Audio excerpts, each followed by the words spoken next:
Town Council meeting to order. Rise for the Pledge of Allegiance. I pledge allegiance to the flag of the United States of America and to the republic for which it stands, one nation, under God, indivisible, with liberty and justice for all. Thank you.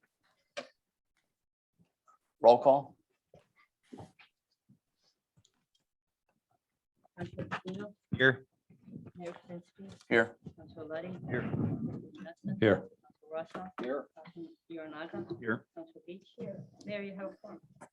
Thank you. I just wanted to, if I could read a proclamation very quickly here. It's just it's a proclamation for the American Public Health Association has proclaimed April 4th through April 12th as the National Public Health Week. This year's theme is Public Health is Where You Are, concentrates on how the places where physically, mentally, and societally impact our lives and health. By building healthier, stronger, and safer places to live, the United States can be the healthiest nation in one generation. For 27 years, the annual celebration of National Public Health Week reminds us of the fundamental role that our own state and local health departments play every day in the health of our communities. And our health district, in partnership with the 4 towns, has been dedicated and driven to reduce morbidity and mortality from COVID-19 over the last 2 years. The town of Berlin, together with its neighboring towns of Rocky Hill, Newington, Weathersfield, receives quality public health service through its regional health department, the Central Connecticut Health District, now in its 26th year of service. And I proclaim April 4th to April 12th, 2022 as National Public Health Week. And in Berlin, I encourage all of our citizens to join me in the celebration and acknowledging the critical role of public health in prevention and in helping individuals, communities to achieve and maintain good health. So we all here to that. Let's all stay healthy. Okay, so now we have an audience of citizens. So if before this, I mean, you could stand up and say whatever you'd like to say. However, we do have a public hearing later in the meeting, very quickly, that will come about for the redistricting plan. So I would prefer if you hold your comments on that till after we have the presentation. We're going to have a presentation by from our registrars. So they will explain it all, and then we will open it to the public on just on that one particular issue for the public to speak. After you hear the plan, I think it will help you to hear why and what we are planning to do. Or no? It's very faint, so it's good. And but the audience of citizens for the rest of the meeting, if it's not that issue, this would be the time if you want to tell the town council anything about anything's on the agenda or not. Anybody in our audience out there in Zoom land too, if they want to speak, this would be the time, other than on the redistricting plan. Going once, going twice. All right, going 3 times. We'll go ahead and close the audience of citizens. The mayor's update. We got enough to do on our agenda tonight, so I had a couple things, but we'll just move on. Let's get to our agenda, and then we can get to our public hearing and the rest of the agenda. So the first thing we have on our meeting agenda is our consent agenda. We have 10 items on that. I'll just run through them very quickly. Berlin Fire Department will approve them to be able to sell food, beverages, and merchandise at their annual Autorama and Touch a Truck event at Sage Park on Saturday, May 28th from 8 to 4. Second one is approved acceptance of the donations to the fishing derbies in the amount of $200 for the Berlin Park and Rec Department youth fishing derbies to be held Saturday, April 23rd and April 30th at Sage Park. Third item in our consent agenda, approved permission for consumption and serving of alcoholic beverages at Pistol Creek for Amanda Haggerty's wedding reception for approximately 85 people on Saturday, September 24th. Food will be served and there will be music. So I guess we're all invited. Does that mean we're all invited too to the wedding? No, okay. They will obtain the proper insurance, something the town council has to approve before we can use our town property. Approve the Friends of Berlin Animal Control to hold a giveaway event at the Berlin Animal Control Facility on April 23rd, 11 to 2. Ouch. Number 5, authorize town manager Rocha to apply for the Historic Documents Preservation Grant for the 2023 targeted grant in the amount of $7,500. Upon the grant receipt of grant funds, they'll be deposited into the special grant fund account.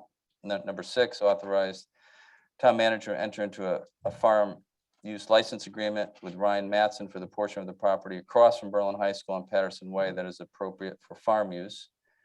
Accept monetary donations totaling $130 for the Berlin Public Library, and deposit $130 into the library agency account to be used to purchase 2 books and a donation to the Wildlife Conservation Society in the memory of Justin Good.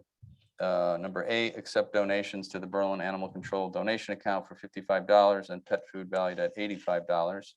Number 9, authorize the payment of $1,350 towards the match for a brownfield assessment grant from the Naugatuck Valley Council of Government for properties at 1 Main Street and 0 Maple Street. And number 10, extend contract 2020 to 21 with Layden Construction for an additional 6 months through June 2022 for miscellaneous concrete sidewalk services at the existing unit rates. Funding will be provided by established line item accounts within the fiscal year 2021 to 22 department budgets. That's from Public Works. So those are the 10 items on our consent agenda. We have reviewed them. I just read them. Does council have any questions on that? Anybody? If not, we'll go ahead and take a motion. Sure, Mr. Mayor, I'll make a motion to accept the 10 items on the consent agenda tonight. All right, thank you. Second? I second it. All right, thanks. Any other comments or questions? Hearing none. All those in favor? Aye. Opposed? All right, so moved. Okay, so now we will move on to our public hearing. So I will go ahead and open this public hearing. The town council of the town of Berlin will meet at Berlin Town Hall, Council Chambers, 240 Kensington Road, Berlin, Connecticut, on Tuesday, April 5th, 2022 at 7 p.m. for the purpose of holding a public hearing on the following proposed ordinance entitled an ordinance amending the voting districts of the town of Berlin. The copies of the proposed ordinance are on file and open to the public inspection at the office of the town clerk.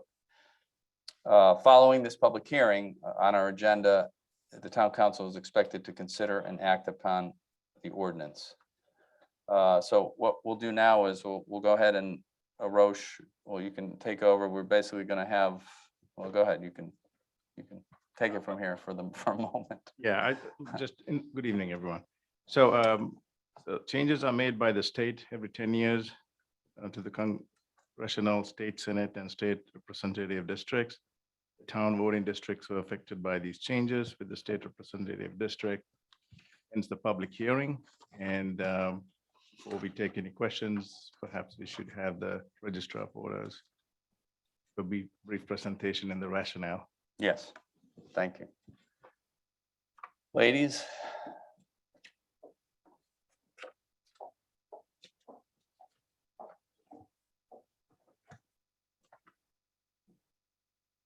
Good evening, Mr. Mayor and councilors and the good public.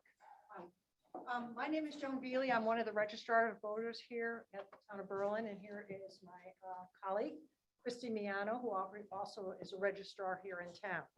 As the town manager has said, due to the 2020 consensus that the federal government does, it has come down through to the state level. And the legislature has decided to redistrict Berlin. Now, currently, I'm just going to show you a map of what the town looks like so far. Now, this is the original. This is what we operate under today. It's 5 districts, okay? And what the state has done is that they came back to Berlin and said, we're gonna redistrict Berlin.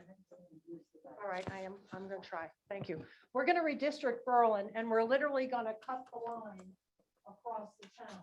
This represents the entire town, and I tried to highlight it in black so that you could see. But this cut across here represents the 83rd district and the 30th district. Now, when Christie and I received this information from the state, we looked at it and Christie went hard to work trying to figure out the numbers because we're concerned, how many voters do we have here and how many voters do we have in the 30th, the 80th, 83rd to the 30th? So Christie, I think you have those numbers and they represent 10,357 eligible voters in town. And that is in the 30th. Now, the 83rd, which is more land mass than it is voters, represents 4,913 voters. So you can see there's a big discrepancy between the two districts. So when Christie and I looked at this, we started trying to figure out how we could possibly make two voting districts work. And to tell you the truth, we were thinking about the citizens and people who have restrictions and how hard it is for some people to make the voting hours. And we decided to come up with our own deal. And this was to break the town into three. So what we have here is we have the 83rd intact. Remember, it's a large mass. There's lots of farmland, open space there, and it represents 4,913 voters. Up here, what we did was we followed the train tracks down to Norton Road. So we took the 30th and we broke it into two. Now the star locations are our proposed voting locations. We have Hubbard, we have Willard, which represents the 83rd, and we have Griswold. And now some folks would say, well, why did you pick those and not some other? The fact is we started looking at the center of town and the distance out for each voter. And I believe that you came up with some numbers as Yes. far as mileage Yes, goes. from the town hall, it's 1.6 to Willard, 1.6 to Griswold, and like 3.5 to Hubbard. So it's under 4 miles to a voting place from the center. And we think that we propose the three, we see it as a good compromise, a solid compromise. Because in effect, really, we're either looking at 2 districts or 3 districts. So, Mr. Mayor, that's our proposal. As I said, we went hard to work. We worked with the town clerk's office. We worked amongst ourselves. We looked at the numbers. We have it evenly distributed as far as the 30th goes, the way it's broken down. As far as the voting, do we have the voting tallies, eligible voters for the 30th Depends on which broken down? election. No, for Oh, the, well, this is. if all you right. put it in the system, it's approximately. okay, so approximate numbers. As I said, on the 83rd, you have 4,913 voters. On the 30th, in District 2, you have 5,179. And in the 3rd district, you literally have the same, 5,700 voters. So we're not changing 5,100.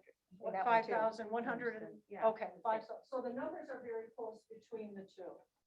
All right, but that's our resolve. That's what we're hoping for. That's our proposal. Right. And that's our presentation. Thank you. Thank you, everyone. All right, before you go, Yes. just so we can make sure we get everything out there. So you did explain it. So folks, every 10 years, right, the legislature has a redistricting committee that they put together. It's bipartisan. It's half Republicans, half Democrats. They come up with this plan, not us in Berlin, not any town in Connecticut. They come up with it, the legislature. The commission has the power to implement it, which they've done. So now we have to deal with what we have been handed by the state. unfortunately, in the line, when they redrew the lines in Berlin, they completely took out the senior center as a voting place because they just moved the line for whatever reason why they moved the line. And you couldn't vote for your representative in the 83rd. So hence, we really can't use it as a polling place because you really, if you wanted to vote for a state rep in a state election, you'd have to go to 2 polling places. You could still vote in municipal elections if we use the senior center, but we don't want to confuse, it's already going to be confusing enough to get rid of that district. And obviously the proposal is to get rid of the VFW as well. The state recommended 2. We said that we don't like that. Yeah, we don't like that, right? So we went to 3, and we all, I'm sure all of us up here, everybody in town has, concerns about that. We certainly don't want to limit the places that people could go vote. But there's a couple of problems we do have in Berlin. One, of course, is this redistricting plan. The second one we're having is, quite frankly, we're having a lot of trouble staffing 5 polling places too. We really have a hard time with it. It's a long day. It's from 6 in the morning to whenever they get out at night, 9 o'clock at night. And it's difficult. But the state changed that for us. Even if we wanted to change it, that was not, that's certainly not something we did. So the senior center, unfortunately, has to be out because they took it right out of the 23rd with the line that they moved. Why is a good question. They don't really make a lot of this public till they announce the results. And then it's, basically a mandate from the state to make these changes work with the plan that they have come up with, they being the state. Some towns have to add voting districts, some towns have to reduce voting districts, just depends on wherever this committee, which basically works in secret, if I'm understanding it right. And then they come out with their plan. That's every 10 years. I think Berlin, right? Berlin was reduced last time, right? From Yes. Kate 10 years ago, it was reduced from the 7 polling places to to 5. 5. To 5, yeah. So it's already happened once. Now we're going down, unfortunately, if we agree to that, the council to 3. But the registrars have been kind of handed this mess, really, I call it. And yeah, there is concern that we're affecting voter turnout. Are they trying to push everybody to absentee ballots? We can all have our suppositions, but these are the changes that we're kind of forced to deal with. So when these plans come out, go to the state legislature and ask them why, because they're the ones that are doing it. Again, a bipartisan commission though, half and half Republicans, half Democrats. So whatever, that's the plan. And Donna is our state rep. She can add much more than I can because she's there now. Can you hear me or? Can you hear me now? Right? Get closer. Closer. All right, just to be clear on this, Mark is accurate in every statement that he's made concerning this. I had absolutely nothing to do with it, and I'm part of the legislature. I was approached, I think once for approximately 5 minutes, asked a question or 2, and then kind of skirted out of the office. There were roughly 8 people, I believe, that's involved in this. And I know when you people knew, we had absolutely no input whatsoever. This is something that was done at a state level. The big boys did this, had nothing to do with it. It has nothing to do with transparency, nothing to do with equity, nothing to do with not being able to get to make it accessible for everyone to vote. So just to be clear, we as legislators really had absolutely no say in this. This is something that was done with the 4-person group. Eight person. I'm sorry, 4 Republicans, 4 Democrats. So, thank you. I wasn't too happy either. So our own elected state reps don't have any input, which is quite interesting. So I didn't even realize that part, but so for the future, I don't know. I guess I would say we get to the state legislature before the next 10 years comes and say, look, not really the best process to do. And I don't know if we have even any good reasons for moving the lines. I mean, they didn't really make a lot of changes, I don't think, with where voters are voting, at least as far as Berlin is concerned, there are some lines moved, but they moved the line to take out, one of the polling places completely out. So again, without our input, without local input, that is disturbing to, I'm sure, all of us and to every town in Connecticut, every town and city in Connecticut, right? I may also add that they could have attached, Cromwell to either District 83 or 30. They could have attached New Britain to that, but they could have attached, perhaps Newington, okay, any of the bordering towns to Berlin and or Southington, because that's where part of District 30 is, could have been attached to that. So I have to say, they did ask, were you happy with your district? And of course, I'm happy in town here. So, that was a yes. But as far as, what you were getting, you really had no say. That was something that was left up to 4 people, and I'm really not even sure who those 4 individuals were. It was a separate committee, never met with any of those people. So that is true. It could have been much worse. Really, relatively speaking, they didn't really change the Berlin lines between the towns. I think a little bit, right? I picked up, some shifts a little bit to 83 in terms of the Berlin area, but very little to the Southington portion that runs along, the northern part, northwest area of the city.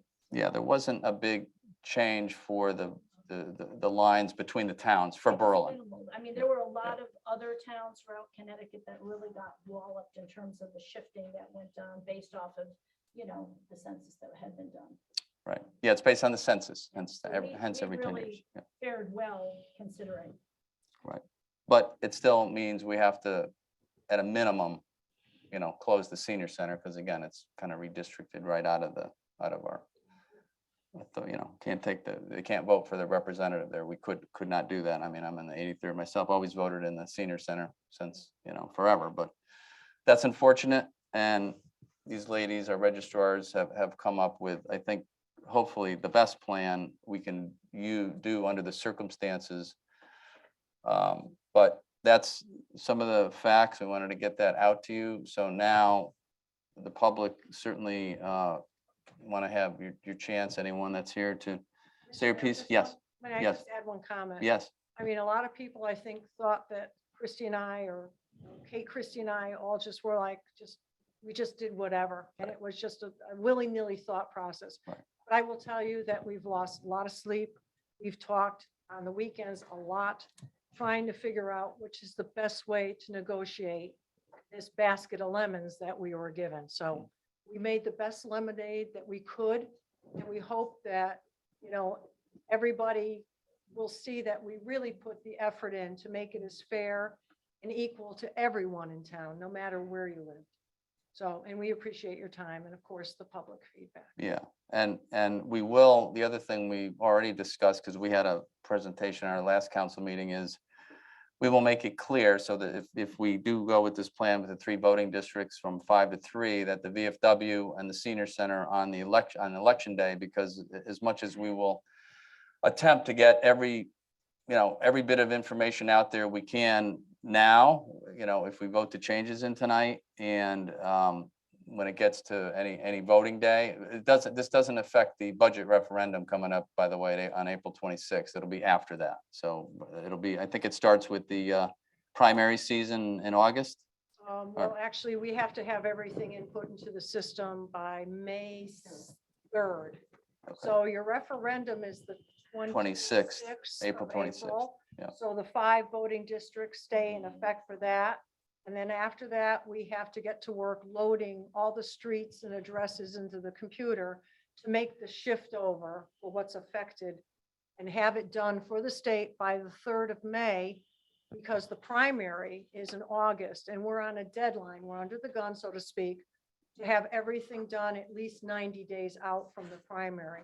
So Joan, sorry, just a question. Yes. Any vote after that date, after the referendum that we have in the end of April, will fall under the new voting thing? So that means that if the budget referendum gets voted down in April, we'll have Yes. new districts 26. for the next budget referendum. Yes, yes. So the referendum, if it's so called for in May, will be one with the 3 vote, well, the proposed 3. voting districts, yes.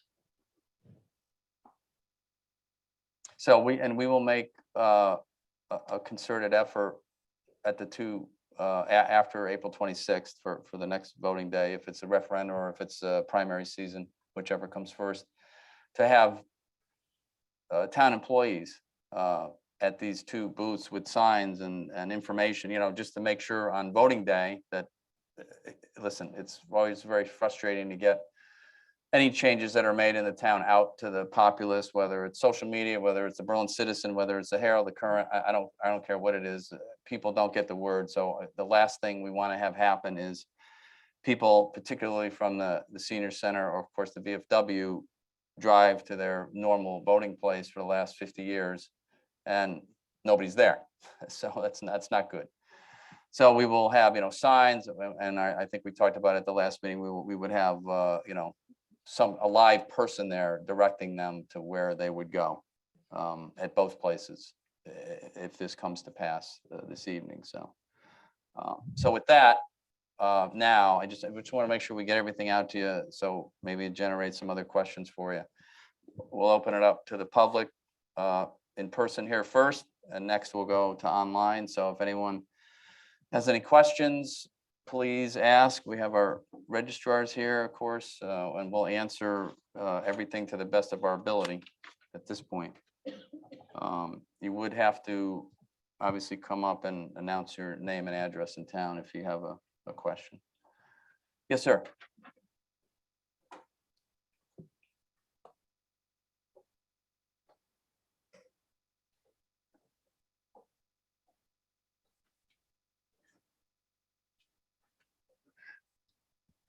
Peter Zaragoza, 1580 Elwood Road. I just want to clarify a couple things because there seems to be a little bit of miscommunication. While the state does do redistricting and has cut all 5 of our town districts and disrupted our normal layout, that does not mean that the state gets to dictate how we lay out our town districts. That is up to us. We can say if we want 5, we can say if we want 3 or 4. And with that said, I think both registrars have done an excellent job combing over the data and doing the work that none of us would really want to deal with. However, I even hear people in the audience saying, hey, what about the senior center? There might be a way to cut the senior center in. My proposal, though I do not have the numbers in front of me. May I use your mouse? Yeah, sure. You can't cut the senior center. That's not correct. But we'll let them finish. So again, the town has full authority over how to district our town, although the state did disrupt how our town districts were enabled. So we have 3 districts now, which is not bad. However, if we potentially wanted to incorporate a 4th polling place, incorporating perhaps the VFW or the senior center, just to keep consistency with some voters, I would recommend keeping this as a district, keeping South Kensington as a district. As Joan Bailey pointed out, it's a lot of landmass, and that would be about 4,900 voters. This would, apologize, that would be about 3,100 voters. And then perhaps taking the old District 2, which is approximately the space between the railroad and the Berlin Turnpike, expanding it a little bit out towards the senior center and making that a potential 3rd and 4th district. Polling stations would be fairly equidistant. It would continue to incorporate the senior center, and it would potentially be an even split of potentially 3,000, 3,000, 3,000, and 4,900.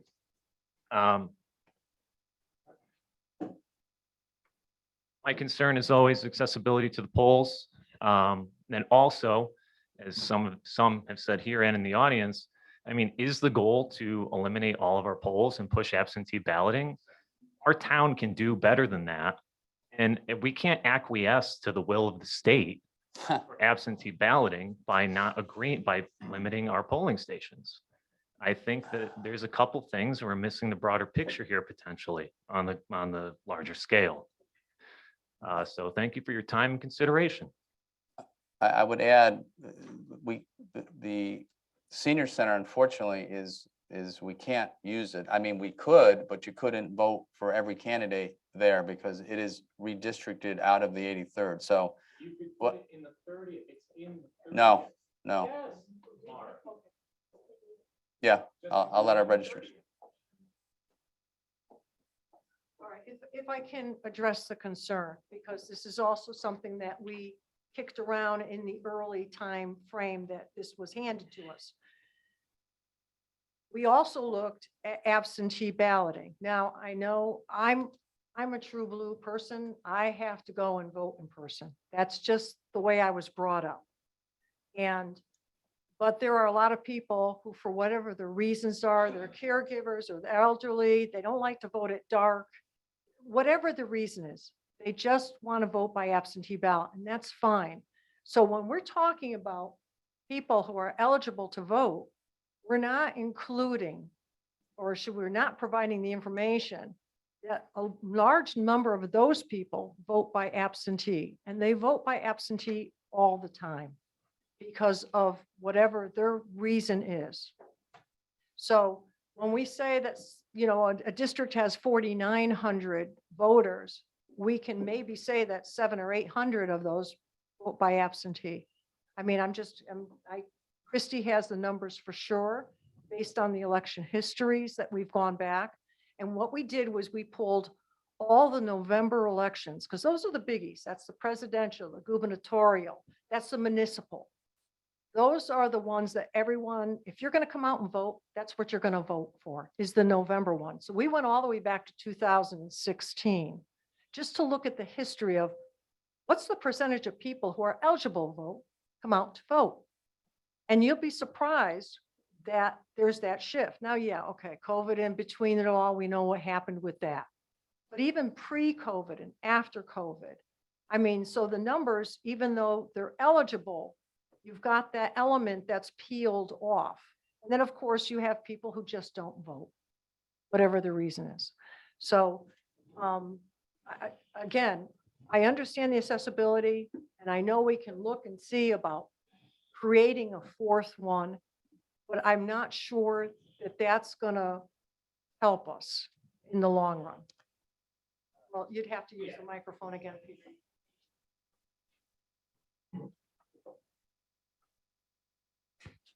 Joan, that's a fair point, and it's well received. But I just want one thing confirmed on the record.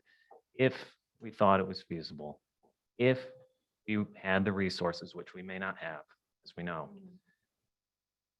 could we potentially carve a fourth district into the 30th if we desired? It is a possibility. Peter, just to respond, it is a possibility, and I can give you 5 districts, I can give you 6, I can give you 7, 8, 9, 10. How many do you want? That's the question. Yes, yes.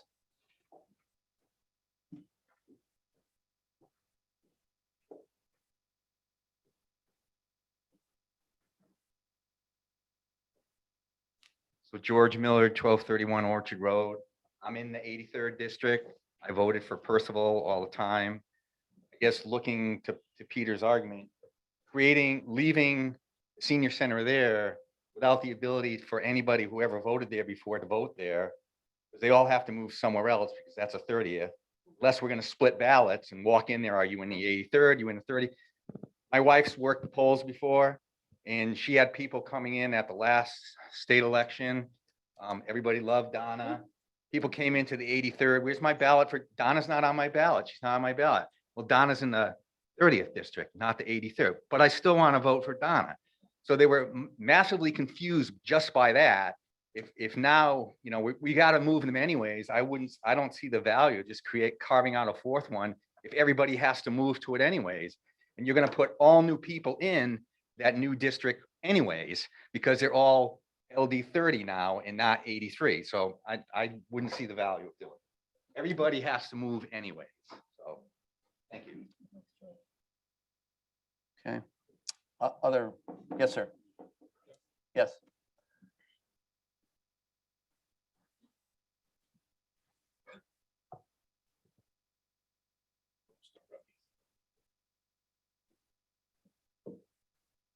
Tim Grady, Beckley Road. I just want to say my parents moved here in 1961 and we voted at KGS. I went with them, we piled in the car, and went there and we voted. And we went to Griswold. I grew up, moved. I was voting at the Legion. And I moved again, I was voting at Griswold. And I moved again, now I'm voting at Hubbard. This is a regular process. It's not that complicated and it's not that confusing. If they have to rearrange these and put a couple extra voting machines in each one of these, what's the difference? You're talking about driving 2 miles or driving 3 miles. Come on. This is not complicated, people. This is simple. Nobody's trying to rob votes here. Just a very simple process. That's it. Thank you.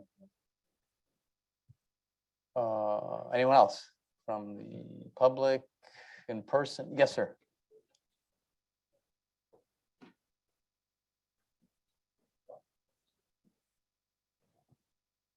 Roy Fox, 99 Cole Lane. It's clear what Hartford wants to do is to go to paper ballots, which are corrupt beyond belief. We've seen it in the last couple of elections. Reducing the number of polling places. You're still going to have the same number of people registering you in, handing out the ballots. The lines are going to get longer and longer. People are going to get frustrated because there's most of the day, there aren't that many people voting, but the people come before work, after work. Lines are going to be so excessive, people are going to get frustrated, they're going to leave. Then they're going to demand that your legislatures give us paper ballots. Mail-in ballots, which we've seen in the last 4 years, are so corrupt. It should be illegal. You vote on voting day, not voting month. And I'm just so fed up with what's going on. Show some guts and just say no to 3 voting places. Thank you. Yes. I guess this is our hour, huh? Yes. Just to respond to the gentleman's question, yeah. I just want you to know, if we're successful with the 3, we are going to do everything we can to make sure that you're not going to be standing in line. And we are going to increase the checkers. We are increasing the voting stations. We are increasing the people working on the job to make sure that you can move in, get checked in, validate, and then move on to take your ballot and have time to vote. So that's our intention, is that if we get to 3, we're just going to increase depending upon the demand that we anticipate, which of course is always in the November election. Christy, I think you wanted to add something here too. So currently, we have 4,100 eligible voters at Griswold. And what we're talking about is going to Willard, saying having the 4,913. So you're talking about 813 people that we are looking to increase. And with that, the state gives us a formula to increase the voting booths. So that's part of the solution. And those are the numbers we're talking for a polling location. And we're managing a 4,100 polling location at Griswold currently today.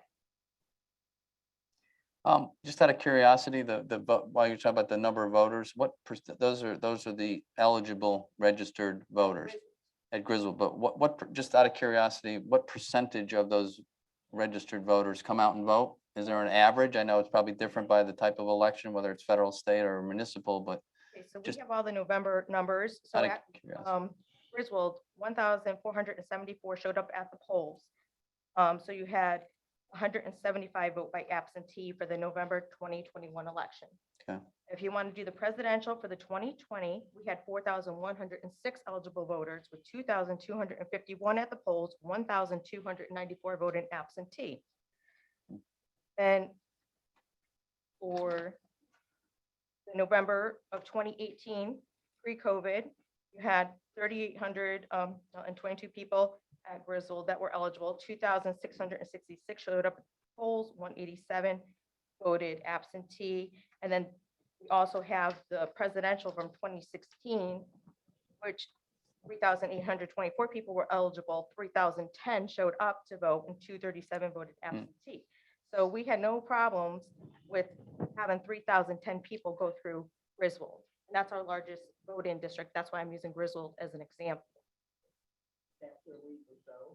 It depends on your address. So when we are going to place somebody at the senior center or the VFW, it's all on your address. We cannot just post a sign saying everybody who used to vote at the senior center is now at Griswold, because that's not how the line got divided. So it's all based on your address. May I ask a follow-up question, Christy Joan? Yes. So to the gentleman's point about lines at the polls, I think that's accessibility is a big concern for all of us, obviously. I don't think otherwise we would be having this discussion or a public forum on it. We want voting to be accessible.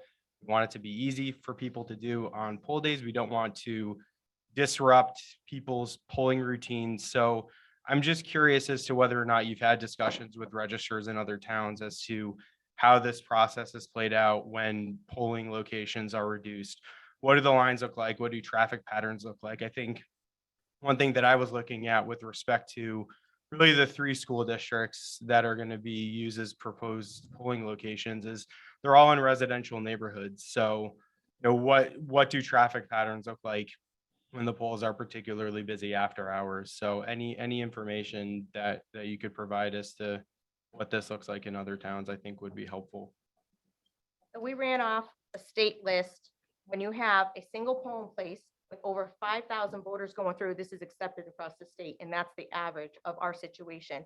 So we have room to grow. That's on the low side, the 5,000. This is 5,000 and up, everything that I highlighted. So we did do a state numbers of how many eligible voters go to a single polling place. And, we're welcome to share this with anybody who wants to see it. So you don't really have the numbers to support the 2 districts. And we considered if you have to go to 2 districts, what happens if you go to McGee and Willard, then you're bringing 16,000 eligible voters potentially to Norton Road. That would be a nightmare. So we're keeping things with Griswold, Hubbard, and Willard, which the town's already used to. The 30th district, keeping that clean, separated from the 83rd, and naming a polling place within those districts. And of course, the other thing is, as far as traffic goes, in the November election, the schools are closed. So the kids aren't there, the buses aren't there, and basically the facilities are there for the voters to use. Is it true that the state wanted only 2 in our town? Was that their Yes. recommendation? You could Yes. Put a polling place in each district, which would we considered was centrally located, and that would have been McGee and Willard. Yeah. And then you bring all that traffic. And if you go to the high school, then you have a very long distance from the parking lot into the building or to an elevator. And I don't feel as though that's accessibility wise. No, that's, There Harder are on the issues voter with to go. accessibility at Berlin High School with the Yeah. We do staircase. very and- well with Willard, Griswold, and Hubbard. For that. Yeah. Yeah, because we did look at the high school. We thought about it, especially since when they first gave us the 2, that's what we were focused on. And it was later on that we said it would be good if we could do this, and that's what led to the 3. So it was a whole thought process. But yes, we looked at the high school and Willard School as being the 2 voting locations. And as Christy had pointed out, because she's more familiar with the high school layout than I am. So her concern was that it's too great of a distance. So if somebody's having difficulty walking or you have somebody elderly, it's just too much. And we didn't want to do that to them. And that's why we pulled back and went to the Willard. And thank goodness we thought of doing the 3 district. so if we did the 3, what would be the amount of voters at each one? So it's not 100%, because until we put it into the system, then Right. you'll have your About exact 5,000. number. But But the latest number. the Willard School is accurate as of, the printout was 4,913 at Willard. And then you have 5,179 at Hubbard and Griswold. And the state average is 5,000.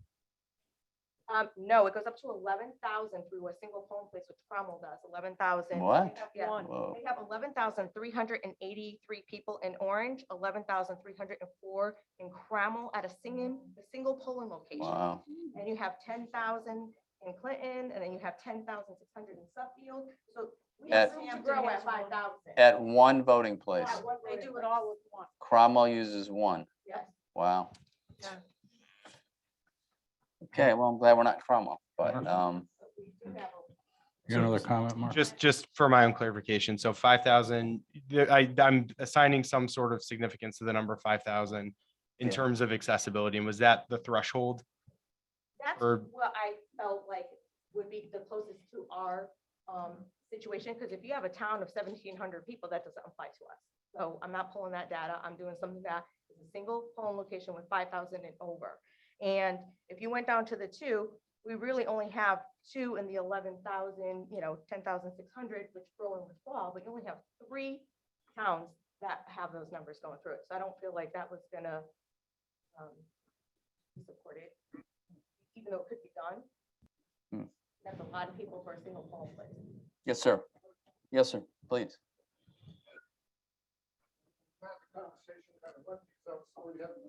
Huh.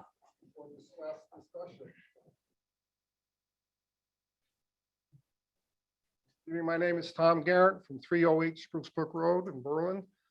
As I was sitting there thinking about questions coming up about absentee ballots and concerns about lines at the polling stations. I remember seeing on TV places in this country where there's people waiting in line for 3 hours, 5 hours, up to 8 hours to vote. Now, doesn't sound like that's going to happen here in Berlin. Even if we were all in one polling station, it probably wouldn't happen here in Berlin. But again, my thought was this feeling like resentment against absentee ballots. I think if the people here had to wait 3 or 5 hours in line, they would say there's got to be a better way, and maybe an absentee ballot is the way to go. I voted all the time too, but I don't have to wait 3 hours in line. I'm sure if you went and waited 3 hours in line, well, but see, now that's the thing. There's a lot of misinformation out there. A lot of absentee ballots. There's states that do it all the time because they're spread out, low population. I know there's people here in Connecticut that said to me, everybody got an absentee ballot back for the presidential election. That wasn't true. They got an invitation to apply for an absentee ballot. That's a big difference than the comment was everybody got absentee ballots. That wasn't the truth. That was the comment made. So I just, absentee ballots, they have their place, I believe, especially if you have your 3 to 5 hour wait in line. I'm not relevant to this, germane to this meeting, but I think there should be a federal regulation or stipulation that you shouldn't have to wait more than 2 or 3 hours. If there's a polling place, if you're waiting that time in line, you should have the state or there should be responsible for providing enough voting equipment and personnel so that people don't have to wait 3 hours in line to vote. So if you can't provide that, provide another method, absentee. Thank you. Thank you. Thank you. Yes, sir. Yes, sir. Come on up. Yes, sir. You're a sir. You're all sir. You're all sirs tonight. The other nights it might be, Must be budget night. Hey, guys. My name is Raul Fernandez, 71 Whispering Brook. I'm a Sagittarius. I'm just curious. I think the thing that I'm disturbed by is the speed which is enforced upon us. I think 2 polling stations was borderline lunacy. I appreciate the efforts to bring 3. I don't think it's fair for the seniors. I think we should at least try get the senior center involved as a polling station. I know it's hard. I know you guys are under the gun on this one, but I just think that the speed of which this is moving is completely unfair to everyone. That's all I have to say. Thanks, guys. Thank you. Not Mr. Thank you, sir. How about that? Yeah. You know what? The interesting thing about the speed is, talk about disturbing, the legislature was supposed to tell the towns in January. I think they told us what, in March? February 15th. So they have basically, it was supposed to be done in November. Oh my God. Yeah. So yes, we are dealing with, much like we've dealt with in the last 2 years, many mandates from our governments, right, to do certain things during the last 2 years. This is another one that we are forced to figure out what to do in our town here. That our town government runs pretty well, we got a great town and, when we get things handed to us, we try to do the best we can. So, yes. Or- No, I was going to point out Yeah. that this was something the state was supposed to advise us of in January, right after the new year. And we waited and waited and waited, and they kept saying, oh, sorry for the delay, we haven't decided yet. And then it came down. But it also came down with all the deadlines. So that's what prompted this. And because we're required by the town charter to have an ordinance so that the council has a chance to review it and you have a chance to give us feedback. We just kind of put it together the best we could. We used sound reasoning, we used common sense, and we're just trying to do the best we could for the town with what we were given. Joan, can I ask a follow-up question on timing? Sure you can. Thank you. I don't know the answer, I promise, Chris. Well, we have the brain trust, so I trust you too. So in terms of timing, is this if you don't use it, if you don't use it, you lose it type of situation where if we don't present a plan by the May deadline, we can't revisit this in, let's say, a few months or in a year or so after further study, or can we address this issue at our discretion? It has to be done basically today because we need it in order so that as soon as we close out the election on the referendum, we have to get to work right away to make our May deadline because we have to sit down at the computer and input all the street addresses. So we have to change everything over by then. So does that answer your question? I would say so, yeah. More or less. Yeah. Yeah. Yeah, it's not my Windows XP at home. No, it's a special system that we have in our office. And it's only in the office. It's not accessible from, it's basically its own self computer. But we're given a list and we have to go through the list. And we usually divide up the work and we just have to start pulling up the street and changing. And we have to be very careful about it because we don't want to reassign somebody to the wrong district. So it'll take us a couple of days, maybe we estimate between 3-4 days if we're putting in like 8 to 10 hours maybe. And we can't start till after April 26th because you wouldn't get it done by the budget referendum, right? So, Because once we close out, without getting too much of the minutia, just as a background story, once we close out an election, once we file our work with the town clerk and she's satisfied and everything's good, our next job is actually to go back and record it, who physically voted for that election, so that there is a history of when you voted and whether or not you voted in person or by absentee. But we have to go through that whole voting list and document who voted for that. So all of this has to be cleaned up. All of it has to be in place before we do the shift, before we go in and start working on the streets. so, but beside putting people at the old polls to tell them about the new polls, when you do input all the addresses, people are gonna get a letter or notice, or how are we gonna tell? We should, We're hoping that the system will actually generate a letter. okay, In other words, it'll be something that we can just hurry up and print out and then, fold and stuff and away we go.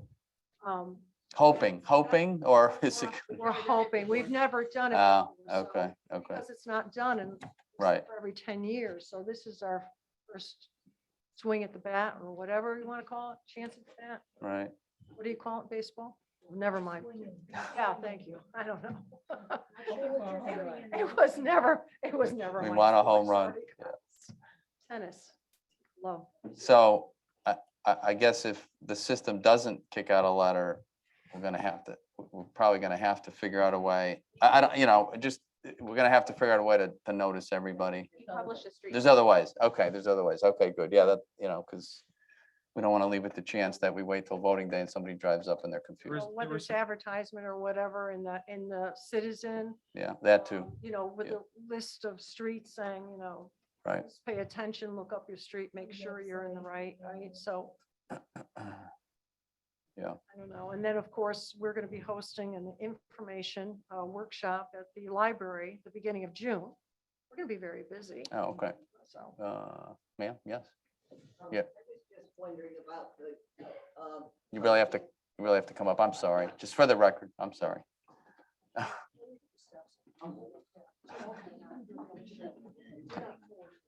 Dorothy Fox, 99 Cole Lane. I'm just concerned about Griswold School. My three sons went there, and I got to tell you, getting in and out of there is a nightmare.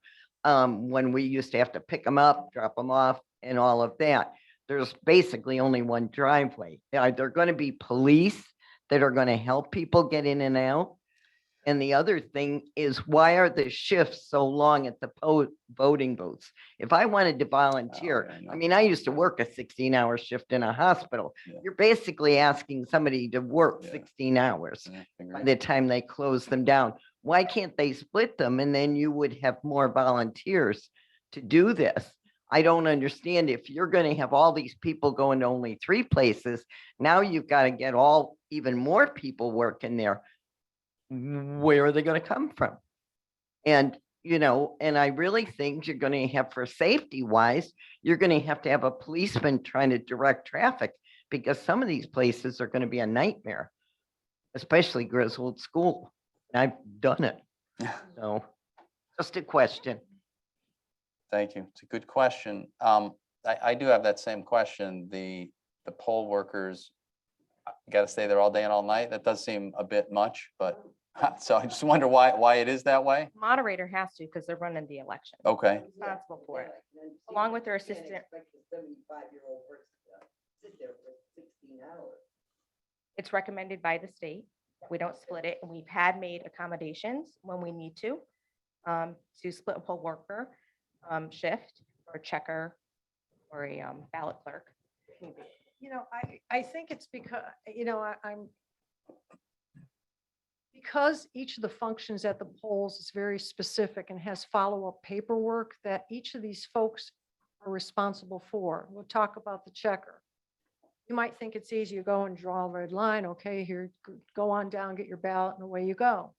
But the bottom line is, at the end of the night, that checker has to count how many people they have processed for voting in their book, no one else's book. So you could have 3 or 4 people at the table. And so their count has to add up to the next person's count to the next. And it's got to tally and equal what's on that machine. And when it doesn't equal, nobody moves, because the checkers have to go back and start counting those red lines over and over again. So I could come in and say, yeah, I'm an early bird. I'm going to get up at 5 o'clock. I'm going to be there and I'm going to work till noon, and Christy's going to come and finish my shift. Ha ha. Who's responsible for that book? No. She's responsible for the book because she's going to take it over, because it's going to be, that's going to be that checker book for those street addresses. So now if Christy comes up short, how does she know that I didn't make the mistake? But she's going to be the one who's going to have to figure out where that vote goes. I want to stay away from that 2-book idea, because you're going to have 2 books with the same street on it, right? You're going to have duplicates. But I know, working, after a while, your function goes down. So after 8 hours, if you got the same person there and they're still working, mistakes are going to be made. If you had a fresh body there, and it's just like with medicine, you can't expect the percentage of brightness to be there after a certain while. I can't see why you couldn't have 2 separate I understand where you're coming from, because I've been that person many times, and I've been the checker who's been off. And I had to go back and count and count and count. And it got to a point where I was in tears, and I was new at the job. And I was young, and I had a senior citizen next to me and said, "Oh, dearie, give me the book. I'll figure you out." She sits there and she clears up the mess, and it's got to be cleared up, because that's the only way everyone can be dismissed and go home. But the pressure was on. I was sitting there going, "Oh my God, how did I screw up?" Yeah, it's really frightening when that kind of pressure comes down. And I don't care what age you are, you do get tired. But I mean, it's just, I've done it in all different functions. I have friends who have done it in all different functions and yeah, but you know what? It also is sort of a team because if Christie's my counterpart and she's more sharper than I am at 8 o'clock at night, if she reconciles her book, she's probably going to say, let me have a go at it and let me see if I come up with the same numbers. And here she goes. But that's all part of the teamwork. And, you know, as far as, you know, the other lines or whatever, I mean, right now we're running 5 polling districts. And I really didn't want to get into the minutia of the workers or anything, but seeing that it's been brought up and there's a concern. We have 5 units that run right now. We also have a staff at all 5 of those. If we go down to 3, we're going to be able to pull that expertise back in and have them support the 3 polling stations. So, and we do have people who want to retire out. They've been doing it for 20, 30 years, but those people are invaluable to us. And we always give them a chance to come in. And if we're doing anything with absentee balloting at the town hall, which is a finer hour, it's a shorter shift, we always give them the option of coming in because these people are just, they're priceless. The experience they have because they're at the polls for 30 years. They know how it runs. And when it comes down to absentee ballots, they know exactly how the process works. And they're very good. They're very upright. And we're so happy that they stay on and help us in that aspect. Is there anything you want to add? Well, yeah. I know they're volunteers. What, they get paid, right? It's tiered, so you basically can start saying like a minimum wage is a base per hour.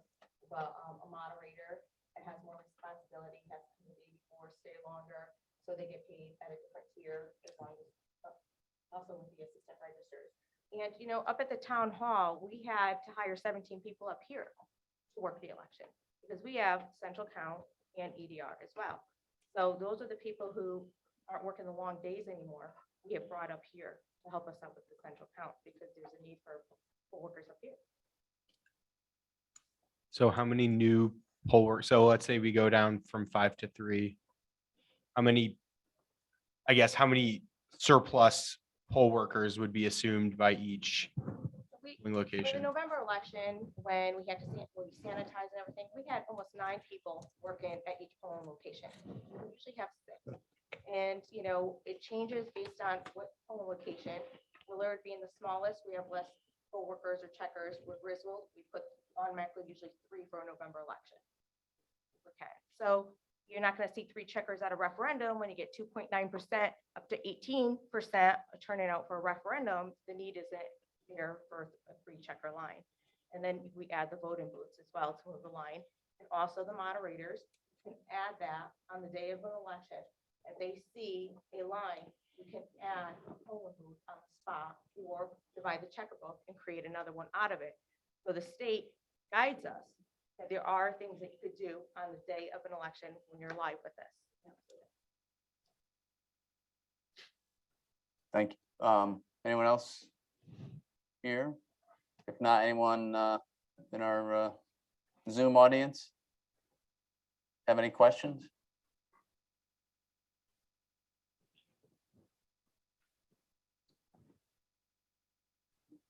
Okay, doesn't appear so. Okay, so with that, we'll go ahead and we'll close our public hearing. And counselors too, if we do have more questions. Thank you, everyone that participated. Thank you. Yeah, we Thank you, John and appreciate it. Christie. Thanks, Yeah, great work, John and Christie. registrars. Thank you to the public for expressing your concerns. We all have, believe me, everything I think was expressed tonight, we all have the same concerns. No, I know. No, listen, we're trying to, I know we're all working together. Right. Stay out of trouble. Yes,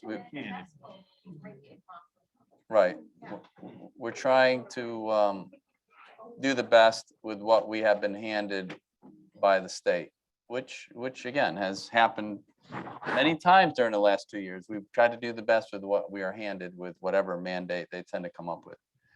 So you know, here we are. So we'll close the public hearing and council, you guys are good? No comments, no questions? Okay, so we'll go ahead and move on, and we have, where are we at here? So we will make a decision. We've got a couple agenda items before, and then we'll go ahead and we'll talk again about the voting districts, and we'll try to make a decision at that point on item number 3 on new business. So we'll move on now to new business and our first topic. All right, the first one is actually a fun project, an Eagle Scout project from Mr. Jameson Gurunaga. Oh, who would that be? Is any relation? No relation. Sounds familiar. What's that? I was going to say the better. Probably, yeah. So, Jameson, you want to say something? If you want to go to the mic? Or to keep you waiting all this time? All right, so my project is to build a sign in Veterans Memorial Park. It would be in the proximity of the pavilion near the flag poles. The goal of the project is to help the Veterans Commission in giving out information on any upcoming events or any information that they want to give out or distribute to the public. So right now we've got a working budget of around an estimated budget of around $860. And yeah, that's about all the information I have right now. That's great. Sounds good. So can I ask a quick question? So will this be a sign that can be changed, I take it, with sliding in or illuminated or?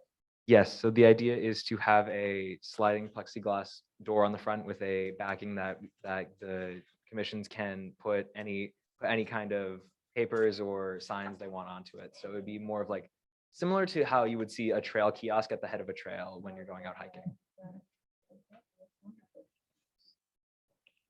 Thank you very much. Great, great project coming up. Mayor, if I may. Yes. I've been asked by the Veterans Commission to make sure that you understand that they are in full favor of this Okay. and that they support I this. bet they are. Yeah, that's great. Good. That's good. Yes, that's great. No, of course. No, that's wonderful. That, you know, that, right, that park is, I think, second to none in Connecticut and probably second to none in most of the country, honestly. That's a wonderful park, and that's a great thought to make it even better, which is hard to believe, but we're gonna make it better. We're gonna continue making it better with obviously the new memorial we're looking at there too as well. So with that, if there's no more questions, we'll go ahead and take a motion. Okay, Mr. Mayor, I move to approve Jameson Uranaga's Eagle Scout project to construct an information board at the Veterans Memorial Park and waive the building permit fee of $30 and planning and zoning fee of $50. Second on that. I second the motion. Thank you. Any other comments or questions? Not? All those in favor? Aye. I abstain. Opposed? So opposed, no opposed? Yeah. I think you have to abstain. Okay, motion passes. Good luck. Thank you. Appreciate it. So now we have our presentation. Yep, right? the second item on the agenda is the 2022-23 Mattabesett Sewer District Budget. Welcome. That's here. Yes, Art Simonian from Mattabesett District with myself is John Dunham, our board chairman, who's also from Berlin. Yeah, 165 Oak Ridge Drive. Welcome. Slightly out of order, but we should use the information board to post the vote, different vote districts. Just a thought. Wait for the next time, so. Yeah. So we come here every year to kind of give you a high level overview of the Mattabesett sewer budget, which just as a reminder, it's part of the water control, Berlin water control sewer assessment. And there's two other fire districts within Berlin, the Kensington Fire District and the Worthington Fire District. So this year we had a little bit more of a challenge with our budget. We did see some increases. I did put a summary together, both on a council item and also as a backup sheet, but some of the drivers this year had to do with the electricity costs, the pension retirement, which we have with the state, and capital expenditures. The electricity was driven mostly by the higher natural gas costs, which I think most people saw. And also, we saw an increase in distribution, which Eversource, I think, increased distribution pretty significantly last July. So we want to reflect that in our budget. And we are doing things to save energy. We just completed an energy savings project that should net us about $100,000 a year savings. So, but we do have to budget increases, obviously, to pay for that that project as well over the next 15 years. Berlin saw an increase in their flows too over the past 2 or 3 years. It doesn't look like a substantial percentage increase, but it actually turns out to be a little bit higher than what the numbers may lead you to believe. So Berlin's 5-year flows went from 14.9% of all our district flows.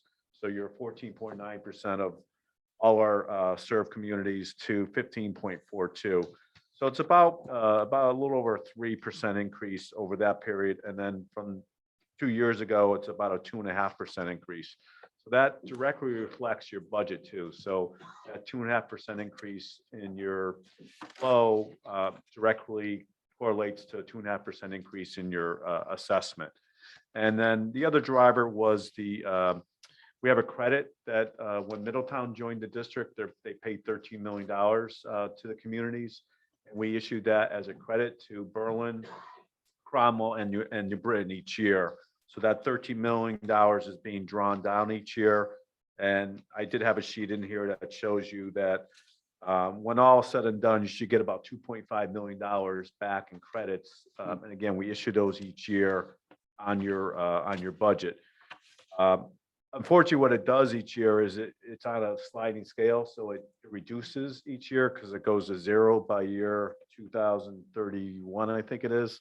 So it may look like your budget's increasing your assessment, but part of that's due to the credit going down each year. This year went down $40,000, which is about a 2.5% impact to your budget assessment. So your budget impact went up about 9%, but if you factor in those two things, the 2.5% for the credit reduction and your flows, it's really about a 6%, which is pretty consistent with what the other smaller towns, Cromwell and MDC, we're seeing for increases. We're, again, doing things at the district side to try to keep costs down. This year, we had a pretty substantial capital increase. It was about 22% from what I recall. So that's definitely a driver. We had some pretty significant projects that we had to undertake for repairs. And we're doing that, trying to scale it in slowly. We also used $500,000 of our leftover income from this year that we're finishing up in June, reduce the budget, kind of like using your reserve balance to offset some of your assessments. So that definitely reduced things.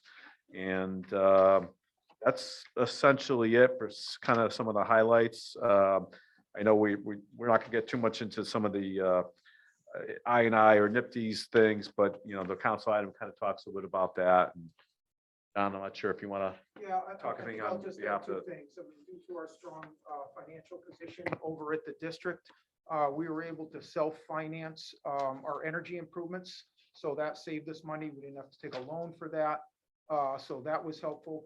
We also refinanced our bonded indebtedness from our Clean Water Fund loan that helped fund the $100 million plant expansion that we had to do was completed about 6 years ago now, I think. So that, I think, saved us overall in the length of the 20-year bonds, $800,000. So we're constantly looking for ways to save.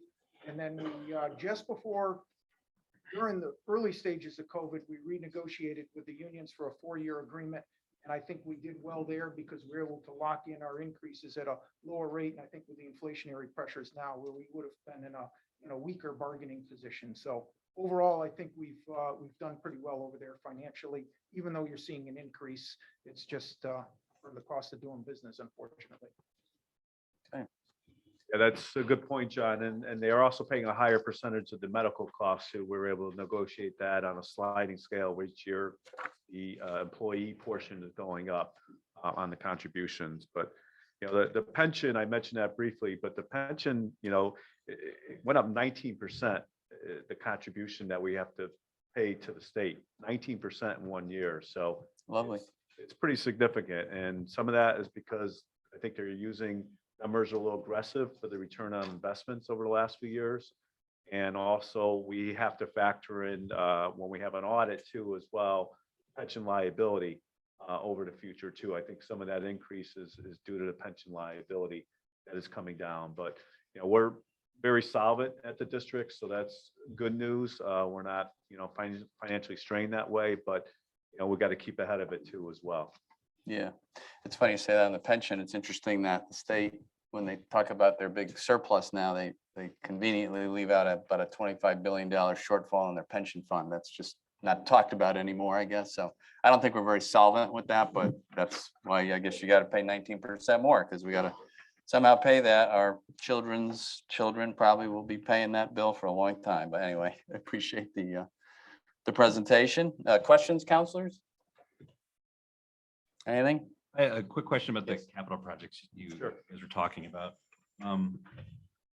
When you're doing those projects and stuff, are you looking at any other long-term infrastructure needs that you're going to need as far as, you know, big time projects? I know you said that you had to increase the size of your plan about 6 years ago. Is that capital expenditures, are they along that type of thing, or is it something a little small? Yeah, we kind of put together probably similar to what you see in Berlin. I think I borrowed the form from Berlin. I'm not sure if it made it into your council package, but there's a 5-year capital improvement plan, and we have an engineering committee too that is really diligent and staying on top of looking at 20, 30 year down the road. Are we looking at any kind of, you know, major upgrades? We just completed some concrete repair work that's relatively small dollar amounts, but we're, you know, the plan is built in 1968. The Interceptor, which is the main trunk line, it's 9 miles long. It runs from New Britain all the way through Berlin into Cromwell. That's probably the single most largest infrastructure we have. We just did an investigation of that. And good news that the pipe is in very, very good shape. We probably have to do some repair work, but they coated the interior of that pipe with almost like a creosote that's probably not even approved these days. And it really helped increase the life of that concrete pipe. So we're happy about that, because that could have been a huge, huge financial undertaking. So yeah, we are looking at things too around the plant, but we're supposed to keep the plant like new. So we're as part of our audit process and the way we're structured. So we are doing upgrades as we go along as well, keeping things as new as possible. We don't bond for these capital improvements. It's included in the annual budget. We bonded for the major plant upgrade because it was a significant expenditure, $100 million. But the typical, you know, ones that we do, they're 200,000, 300,000, we pay as we go. So I think that's part of the sound financial footing that we're on over there. Any other questions for them? Appreciate it. Appreciate you guys helping us with our waste management, and appreciate all the work you guys do. Do our part to keep it clean. Yes. Good luck with the rest of your meeting. Yes, thank you.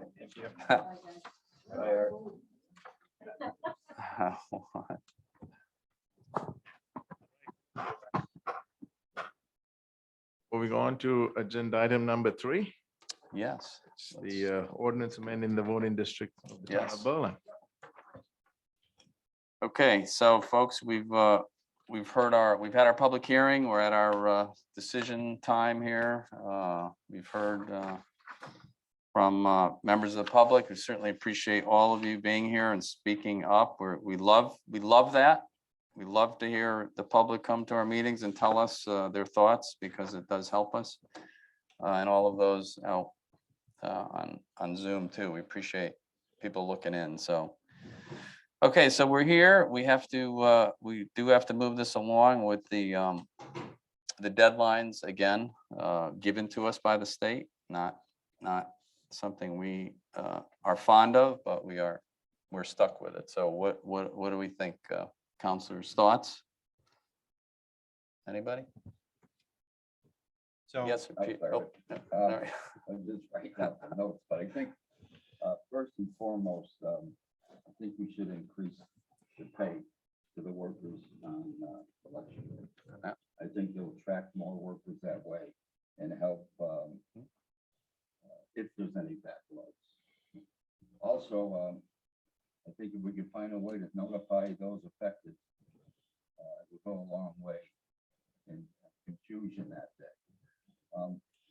And thirdly, this isn't my first rodeo. We've been through this.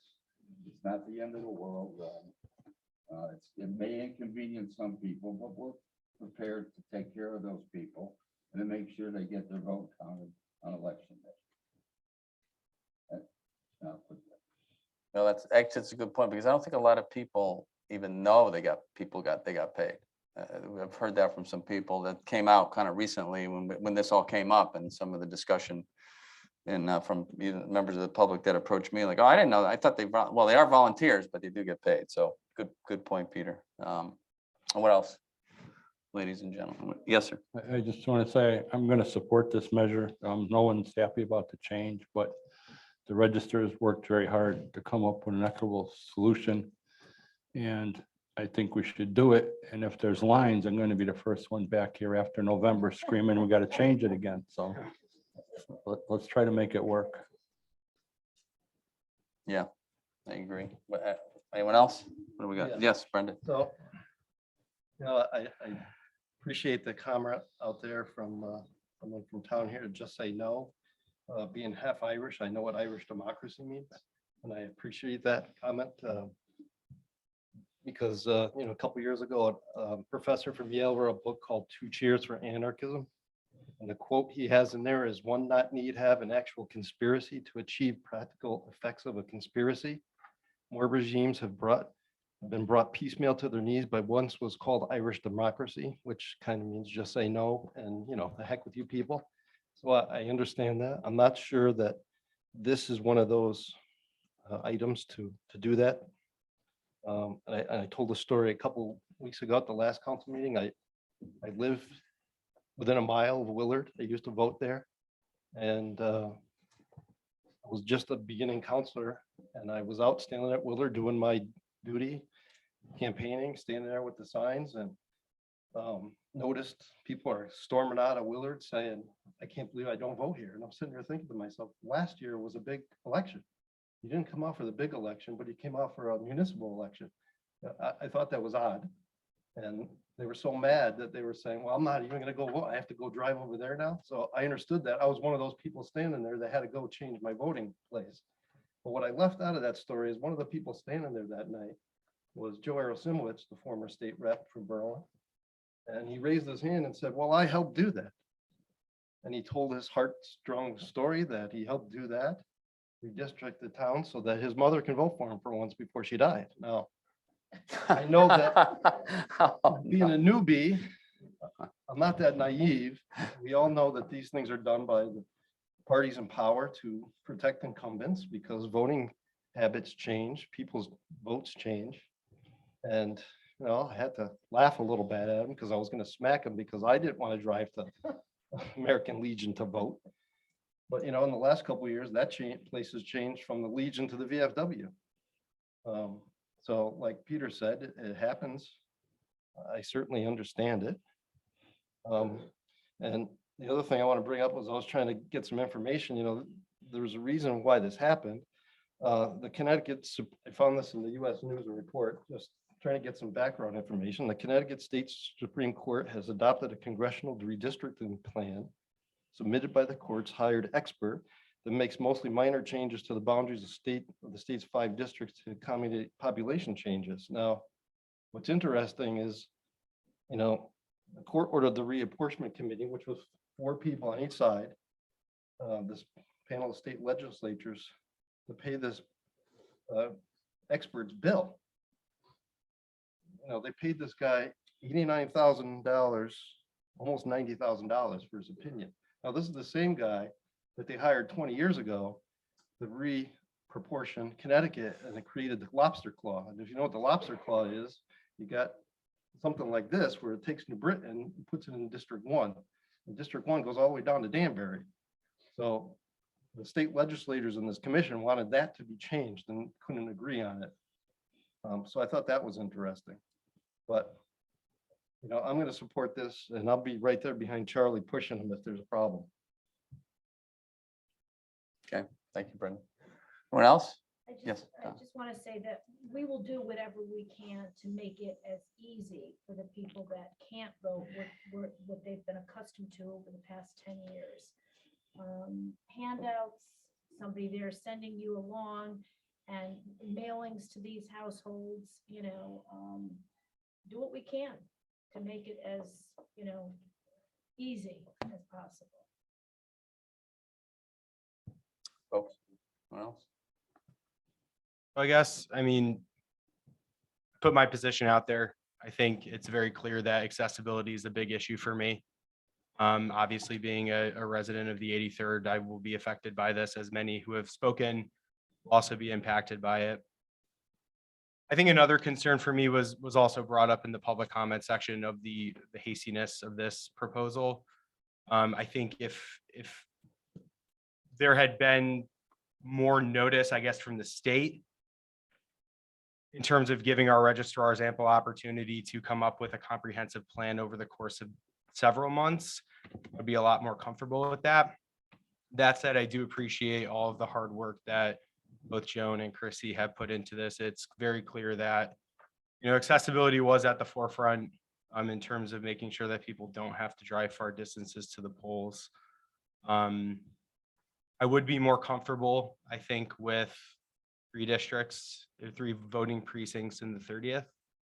I know that there was a little discussion about that in the public comment portion of this, but I see the, you know, the numbers exceeding 5,000 at both voting precincts, and I do get a little nervous.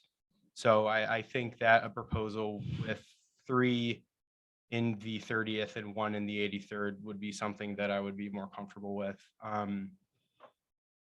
Appreciate the efforts to keep the 2 voting districts separate.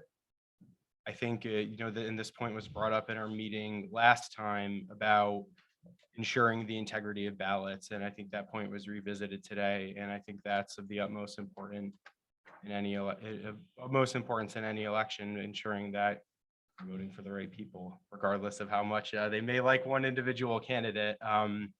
If it's, it creates a lot of difficulties when you're having multiple state districts in one voting precinct. That said, I'm still not sure about the proposal, and I don't know that I can fully support something that I'm not totally sure on. So with that, I rest. I just want to add quickly that this is the second meeting that we've been given information about this as far as the voting districts are concerned. And I really want to thank Joan and Chris. You guys have really done a really nice job quickly to get this information out. And it's extremely well thought out as far as breaking things down into districts and you know, the effects of voting and stuff like that. It's a great amount of work in a very small amount of time. So thank you so much about that.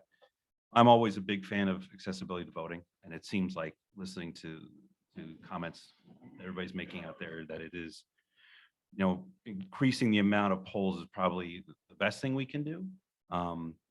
Obviously, we do have some 3 districts that are thought out here that average out pretty well for just about all of them. And it seems like, I know one of the arguments that was made out there was to have the senior center as a voting district or voting place again, and made into a different district. But I think the point there was that basically the people that used to vote at the senior center, the mayor, myself, I'm sure there's a bunch of others as well, would have to move somewhere else. I'd be moving, you know, to Willard at that point. So it's sort of you can add it back, but you're really changing the population of the people that are voting there anyway. So for me, it you know, I would struggle with thinking that there's any equal way of separating this. So I would say that I would likely, I will support the 3 districts. Thank you. Well, appreciate all your comments. Certainly the public, the registrar's work. I don't think anybody's really happy with it. Unfortunately, no one's happy with it. Certainly the registrar and all the extra time they've got to put in, town clerk, and, nobody's happy with this.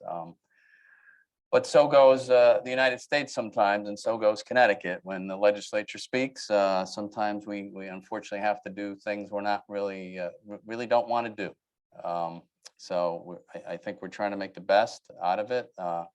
I was surprised to hear the one polling place for 11,000 voters in Cromwell. I know a lot of people in Cromwell. I've never heard them complain about voting ever. So that's interesting. So what we have here is much better than that, not maybe the best, and certainly one that was, votes in the 83rd and at the senior center. I'm not happy with that either. But we got to do what's best for the town under the circumstances. We're trying, and we really, although we haven't had a lot of time, certainly our registrars have put in a lot of time with the short amount of time they've had to get this plan up and running. So, and we've got to get it done, or we're gonna really mess up the votes in town, which we do not want to do. Accessibility, of course, is the most important for all of us. These 3 voting places are very accessible. Obviously, we've used them before, and we can continue using them. So I don't think we have a choice. The time has run. If it doesn't work, we'll fix it. We can fix it. It's not forever. Obviously, I mean, before the 10 years again, and if something's not right with the voting places and we find it doesn't work, we'll come back and change it. But I think we give it a shot. We're going to just, be sure, absolutely sure, everybody gets a notice from the town. We'll get a letter to everyone, certainly town website, Facebook page, papers, any way we can. People will be at the polls, to direct people. And I still know people are going to be confused. We all know that, which is all of our concern. It's not good at all. But we're gonna do an extra special effort to make sure that people understand before voting day, when it changes, that what the change will be. So, Last thing I'd like to say, Mr. Mayor, if Yes. you're free on that Tuesday in November, please feel free to talk to our registrars and town clerk and volunteer your time. We Yes. need the help, right? help out if you can. Yeah, certainly the more volunteers, the better.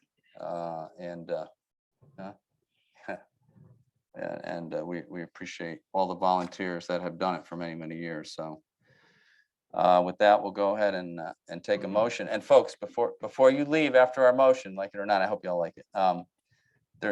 Stay because we're going to do our vote on our budget and send it to referendum in a moment. So it'd be great with the audience we have and audience online there.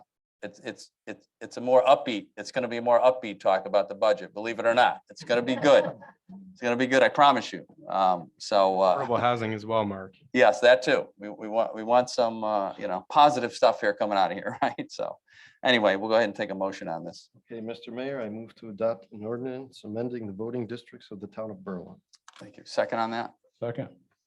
All right, thank you. Any other comments or questions? Hearing none. All those in favor? Aye. Opposed? Nay. All right. Thank you. Motion passes. Thank you. Thank you. Agenda item number 4. Hang on a moment, folks. Not me, right? No, not you. No, go ahead. Is the discussion of the draft affordable housing plan, and the motion would be to schedule a public hearing. I received the package in advance. I hope you get a time to read it. I think it's a very thoughtful package and a proposal. And I have Sir George Millard here to give a brief overview of what the committee did and their recommendations, and Jim Mahoney will go through final packet itself. I'll start with Mr. Millard. Yes. Folks, another important plan that we need to submit to the legislature is this affordable housing plan, and George is on a subcommittee to work on this plan, and it will come to the council ultimately, and we'll vote to send it to the state. Welcome, George. Thank you. My name is George Millard, and I'm the chairman of the Affordable Housing Plan Advisory Committee. If you did have a chance to look at the plan, you can see that there's an awful lot of data in it. We're not going to try to go through that at any level. We're going to take a 50,000-foot view through here. What I'm going to start with is just some of the insights gathered by the committee that went into forming our goal, our strategy, and the actions associated with it. So I'll just talk briefly, and then Jim will take over and he'll actually walk you through the strategies and actions. The strategies and actions are actually the plan. You know, how do we go after this and meet the spirit of what the law is and try to make housing more affordable in Berlin? So the committee we have was formed on December 8th, 2021. Its prime directive was to advise and provide input to Berlin's initial affordable housing plan that must be delivered to the state no later than June 1st, 2022. Now, the state believes that having an affordable housing plan will help towns have a more diverse and affordable housing stock. Connecticut Statute 8-30G establishes a standard of 10% of a town's housing stock being affordable to households at 80% of the area median income, which is about $104,000 for our area. If a town has not met the 10% threshold, 80-30G includes an appeal process that allows developers to override local zoning denials of affordable housing proposals in town. So reaching the 10% standard gives towns much greater control of where and when affordable housing complexes are induced into the town. And we're sort of going through that right now with one of the projects that were proposed. Through its deliberations, the committee learned that affordable housing is a much more complex issue than just meeting that 10% goal. Based on 2021 data, 9.02% of Berlin's housing stock is currently classified as affordable, and we have an additional 178 units coming on that will count as affordable. They're approved but not yet built. A lot of them are in the process right now. So regarding meeting the requirements of 80-30G, I think the town has done an admirable job, done a lot of things from a zoning perspective and incentives and so forth. But there are still too few affordable housing options in town for some groups, including Berlin seniors and our less affluent residents. It's important to realize that though Berlin has made great progress, there's still much work to be done. Also, we deliver this draft plan to you at a time when creation of affordable housing will be challenging because of a tight housing market, supply chain issues, rising construction costs, and rising interest rates. We want to continue to make steady progress on the creation of affordable housing, but we're not going to be able to close all the gaps at once. So we are concentrating, this committee is concentrating on the ones that are the most acute needs. I also want to note that many of the proposed actions begin with the word evaluate. These are prudent paths to explore, but they are complex recommendations with potential unintended consequences. The committee really only had 3 months to work, so more analysis of these actions is needed by the entity that ultimately will be responsible for implementation, such as the Planning and Zoning Commission, really before these strategies can become actionable. So there's a lot more work to do. They're pretty complex. Over the next few minutes, I'm going to discuss with you some of the key areas we, the advisory committee, feel need more attention and focus over the next 5 years. One thing to keep in mind is new developments are happening all the time. While our affordable housing counts are increasing, our overall housing counts are also increasing. So it's kind of like trying to keep up with it. We need to keep our eye on the ball. If we get these ones built, that's not the end of the process, because there's a lot of other developments that are going on also that are not affordable housing that are going to increase our limits. Case in point, one opportunity to increase our contribution toward the 10% threshold is also to try to incorporate more of the existing properties into the count. Berlin actually has a significant inventory of houses and rentals that could qualify as an affordable house or rental if they had the required CHFA financing, or if the properties had deed restrictions requiring that they be kept affordable. One of our action recommendations is to study how more of these affordable existing units could qualify as affordable through deed restrictions or other means. An example is the town has an 11 mobile home site on Deming Road. All those mobile homes are not included in the affordable housing because there are no deed restrictions on there. So, but they are clearly affordable houses in, you know, the context of an affordable house. There has been a particular acute shortage in the single-family housing supply in the past couple years. Unfortunately, first-time home buyers using the CHFA mortgages are really non-existent the last couple years. These buyers are continually outbid by upper-income households. So we really need the state or the town to figure out a way how to help first-time buyers using the CHFA mortgage program more. Just as an example, when a house is purchased with a CHFA mortgage, there's income limits and whatever, it automatically becomes an affordable house, okay? Unfortunately, when it's resold maybe 5 years later, if it's not replaced with a CHFA mortgage, it comes off the list. And from 2020 to 2021, we lost 18 houses in our count because they came off the list. When defining the income households needing affordable housing, HUD identifies multiple income thresholds and tiers. So there's 30% of area median income. These are considered extremely low income. 50% AMI, very low income. 80% AMI, low income. 100% AMI, moderate income, and so forth. One size does not fit all. So meeting an 80% AMI threshold doesn't meet needs of a lot of these other people. When households pay in excess of 30% of their household income, they are considered to be housing cost burdened. Renters in Berlin are more likely to be housing cost burdened compared to owners, the vast majority falling in the extremely low income and the very low income tiers. The town has some zoning provisions that require developers to provide a percentage of units affordable at the 80% AMI level. These units will not necessarily meet the needs of the people who fall into these lower income tiers. Now, Berlin has a considerable number of households that fall below the 50% AMI and the 30% AMI thresholds. It's very difficult to develop housing for these households in these income groups because there are very limited supply of federal and state grants and subsidies to developers needed to make the units affordable. Apartments for households with these income levels are very scarce, and there's very long waiting lines in the few developments that we have. The last area I want to focus on is senior housing before I turn it over to Jim. Based on the data, discussion with town staff, developers, real estate agents, etc., we, the committee, believe that the #1 priority from a community perspective that needs to be addressed over the next 5 years is dealing with the lack of available and affordable housing for seniors. I went and I looked at the 2022 voter registration data to get an idea of what demographic was. Seniors are our largest demographic segment we have in town. Looking at voter registration data, Berlin has 9,492 registered households, okay?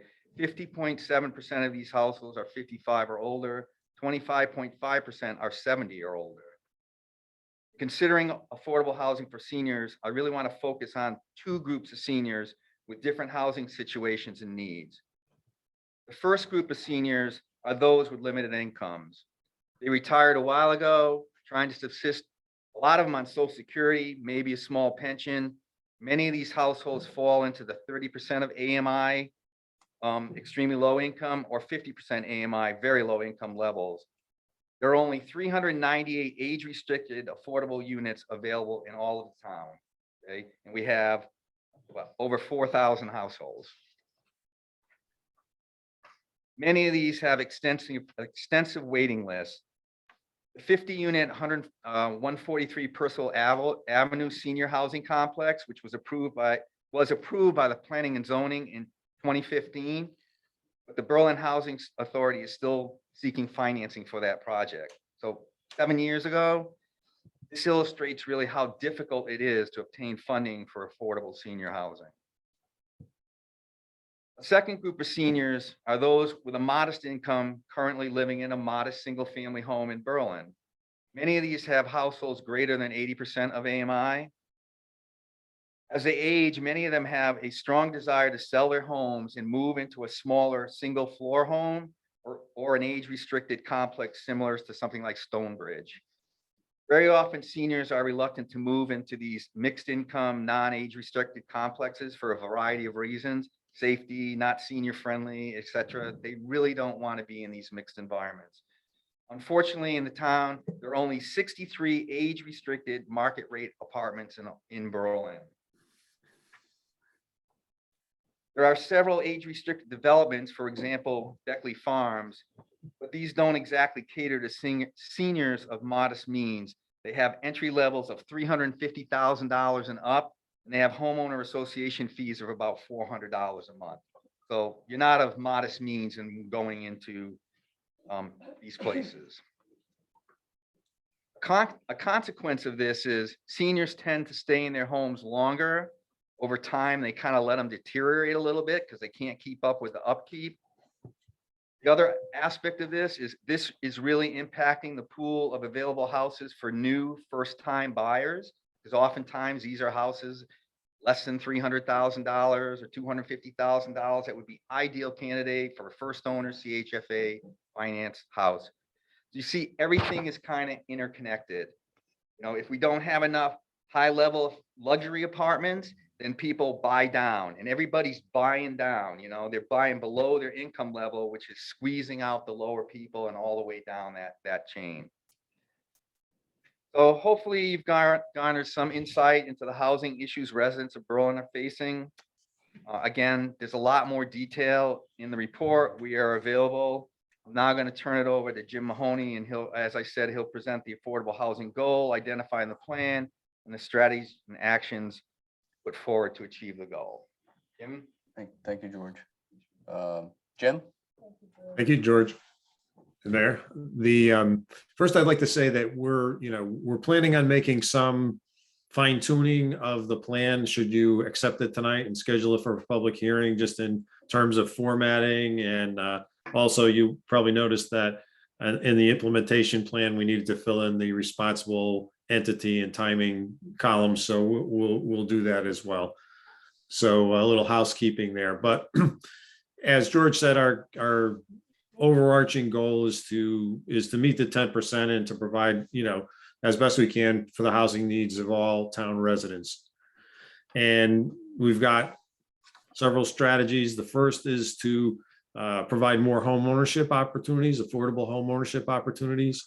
That was something that was identified in the survey as something that the residents supported. And so we've brainstormed and come up with a few ideas of how we might do that, such as partnering with organizations such as Habitat for Humanity to construct affordable homes, evaluating whether the town has land that might be suitable for construction of affordable homes that they could make available. We know a lot of the town land is dedicated to various purposes or is de-restricted as open space, but this would be a review of what we do have to try to find if there's anything that could be made available for this purpose. Also, we have zoning strategies. Right now we have neighborhood housing affordable subdivision provisions. Can we do other things to create more deed-restricted affordable homes in our zoning regulations? And finally, to look at incentives that might be available to help affordable home ownership, as we do support some of the affordable rental developments through our tax abatement policy for mixed-use projects. Second item, as George emphasized, was affordable housing for seniors. The number one, support the project that's already in the pipeline, the Berlin Housing Authority project at 143 Percival Avenue, that the town is providing the land for $1. And we will continue to support them as we sought grants to help them. And hopefully that project will come to fruition soon. The next item is zoning regulations. Right now, our zoning regulations do allow seniors, the Berlin Housing Authority, to develop senior housing in single-family residential zones. And we want to explore the idea of allowing other entities, other developers, if they can provide this type of housing, to do so in those zones as well. Another item is universal design, accessibility of units, that we have explore having universal design requirements that apply to all all the new multifamily housing that we're having developed in the town. And also, particularly to lobby our state and federal representatives for funding for these programs. As George said, it's very difficult to finance affordable senior housing. So, and there's definitely a need. So we want to try to encourage more funding into that category. Next, zoning regulations to support more affordable housing. Reviewing zoning districts to look at possibilities for possibly adding things like 2 families, duplexes in some of the zoning districts that don't allow them now. And again, as George said, it's, we're talking not about having a broad range of housing opportunities, not just affordable and by definition, but a range of opportunities that would suit our citizens. Allowing mixed-use developments and other potential redevelopment areas, and 2 of them that were identified for study, Webster Square and Ferndale Plaza areas.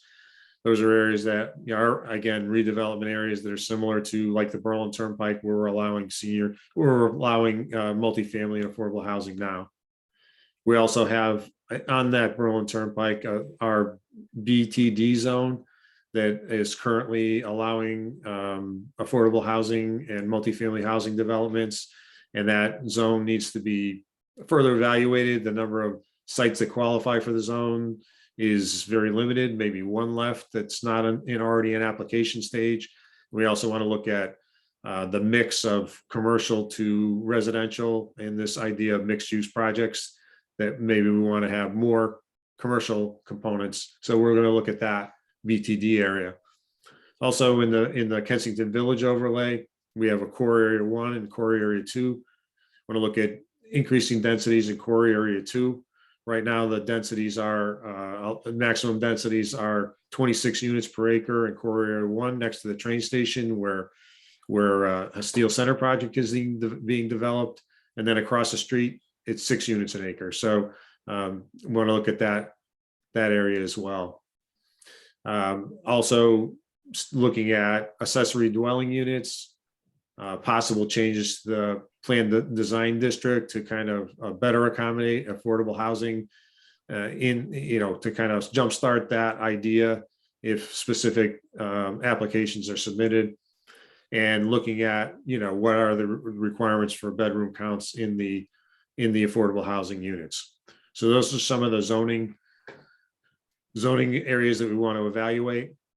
Also, expanding the affordable housing stock. So we've got the 2023 Plan of Conservation and Development that's ongoing, and the recommendations of that plan and its implementation hopefully will support affordable housing. Also to create an implementation committee coming out of that process, because we need to have a structure to our efforts to implement the recommendations of this affordable housing plan. And the recommended structure here is through the Plan of Conservation and Development Implementation Committee, which the council may decide to create at that time. We want to maintain adequate staff and skills to support and administer affordable housing programs, provide training for members of our boards and staff that are involved in those programs. We want to continue to monitor the affordable housing plans specific to the projects that are approved. The affordable housing plans are required of those projects, so we want to continue to monitor them to make sure that developers are meeting their obligations under those plans. We want to continue and expand the communication to the public about affordable housing in the community and the benefits and the need for affordable housing. Looking at how we can prioritize the creation of affordable housing for the most need, for the groups in most need, as George said, and those with very low and extremely low incomes particularly. Exploring also extending deed restrictions for more affordable housing. Right now, many of our deed restrictions meet the state statute, which is 40 years, but we don't want to lose affordable housing units. So that's something that the Planning and Zoning Commission could consider modifying and extending. Once we identify sites that are suitable, we want to communicate with developers to let them know of the affordable housing development opportunities in town. And explore ways to, as George said, we have many condominiums and homes that are sold at prices that are below the CHFA price limits and therefore would qualify. But people are not having the opportunity to buy those homes because they're getting outcompeted. And so we want to explore how, in general, we could look to create deed restrictions to reserve units for persons in those income groups. So that briefly is an overview of the plan, and I'm sure we'd be happy to answer any questions, but the game plan is that if you accept this and agree to schedule a public hearing, we'll make sure that the plan is with a few cleanup items, as I mentioned, will be published 35 days in advance of the public hearing, and we will consider it May 17th. Thank you. All right, thank you, Jim. Appreciate George and Jim with your presentation and all the work you've been doing. We know it's head of the council, so we'll take a motion in a moment. I just wanted to mention one thing that's all of Connecticut, I think we know, faces affordable housing issues. It's a very expensive state to live in. And one of the things we strive for in Berlin is to make more affordable housing available here. And as far as the state, I guess, recommended 10%, we're over 9%, which is a very high number. Most towns in Connecticut are not anywhere near the 9%. So Berlin, over the last number of years, has really strived to add affordable units to our housing stock. The other most disturbing thing, though, having been on planning and zoning before the council, I remember approving that plan for senior housing, and it's still not built yet. It's been very frustrating, but and I'm not saying it's not, we're going to blame, I'm sorry, but the state every year changes the requirements for funding for senior housing. In fact, now they don't even want to call it senior housing. You can't call it senior housing or they won't fund it. And we've been going through this now for several years. The Berlin Housing Authority is working on it. I think we're very close to finally getting the financing. There's not a lot of financing that you can get from the state for senior housing. I mean, we're calling it senior housing. You can't really call it that. So it's been difficult. Every town has the same problem. And there's just not a lot of funding available. It's very hard to get that funding. So I think we're very close, but it's very, very frustrating because every year they have changed the requirements for funding. Every single year we've tried to get this project funded. So Housing Authority is working very hard, as has been the council and planning and zoning and all of us. So we'll keep working on it, but it's not, as many things, right? As we discussed earlier tonight, it's not all in our hands. So we do the best we can with the cards we are handed. So we will continue to work on that and look forward to seeing this plan come forward. Mayor, Any comments from the? I was just going to add one thing, just Yes. again, on the positive note and the progress we're making. I just note that Metro Realty, for their Deming Ridge project on Deming Road, they just received the building permits for that 88 unit project on Friday. So that one's moving forward. And they're all affordable, correct? They're 70% market rate, 30% affordable. But since they're all financed by Connecticut Housing Finance Authority, they all count toward our goal. Yeah, that's great. So that's a great addition. And there's many more that are coming in upcoming projects that will be considered affordable. So we're moving in the right direction, and we're moving much further than most towns in the state. So we should be proud of that as a community. So anyone else, any comments before we take a motion? Just to echo your point, Mark, I think I remember reading in my notes somewhere that we're the fourth highest provider of affordable housing in the state. Yeah, go ahead, George. So there are 38 towns, mostly the cities, because the cities have a lot of low cost rentals. There's 38 towns that are over the threshold and have a moratorium on these, take you to court type of deal. Out of the rest of them, the 138, we're second at 9.02. Only Weathersfield is slightly higher than us. Everybody else is below us. Some of them are abysmal. I mean, some of them are down at, some of the richest towns in the state are like at 1 or 2%. I mean, it's really sad. So. Yeah, thank you for that. So, I mean, we're pushing. Yeah, so I mean, George, I mean, this is a very comprehensive plan. Thanks for all your hard work along with the rest of the committee. I remember having the hearing back in January, and I believe it was Attorney Coppola who made the point that the housing supply should follow what the community needs. And to see the emphasis on senior housing or age restricted, whatever the state Yeah, yeah, whatever they're calling it designated today. as Yeah, the- we don't know. as the proper term. It's very encouraging to see the emphasis on senior housing because that is such a significant need in Berlin. Just one question, and I'm not sure if it's better addressed for George or Jim. In terms of mixed use developments, has there been any identification of any properties on the Berlin Turnpike as having potential for mixed use, or is the focus a little more designated toward the two already. Kensington Village, Farmington Ave area? Oh, it's probably a better question for P and Z, really, I think. Well, don't we have Well, I we have can- two mixed-use developments already, right? We have the Right, I Orange mean, City project 404 BT Berlin Turnpike is Yeah. one. And and the new one by the Blue Lobster. That's a mixed-use Right. development, huh? Those are Yeah, all it is. designated mixed use. Those are Now, both. one of, like the 404 Berlin Turnpike, it's 200 apartments. It's, I forgot how many thousand square feet of retail. Yeah. There's a large, very large gas station going in there. And there's a phase 4 that could potentially be a hotel if the market turns around and says Berlin should have a hotel. That's actually based on input from our economic development group that said there was a need for it was supposed to be 100 unit hotel. So, but one of the things, and Jim mentioned it as one of the strategies, it's sort of to revisit that mixed use type of thing. Because I think one of the things that we're seeing a little bit is like at 404 Berlin Turnpike, this is my own personal opinion. It's a little bit more residential and less commercial. I'm not quite sure that's how we saw the mix.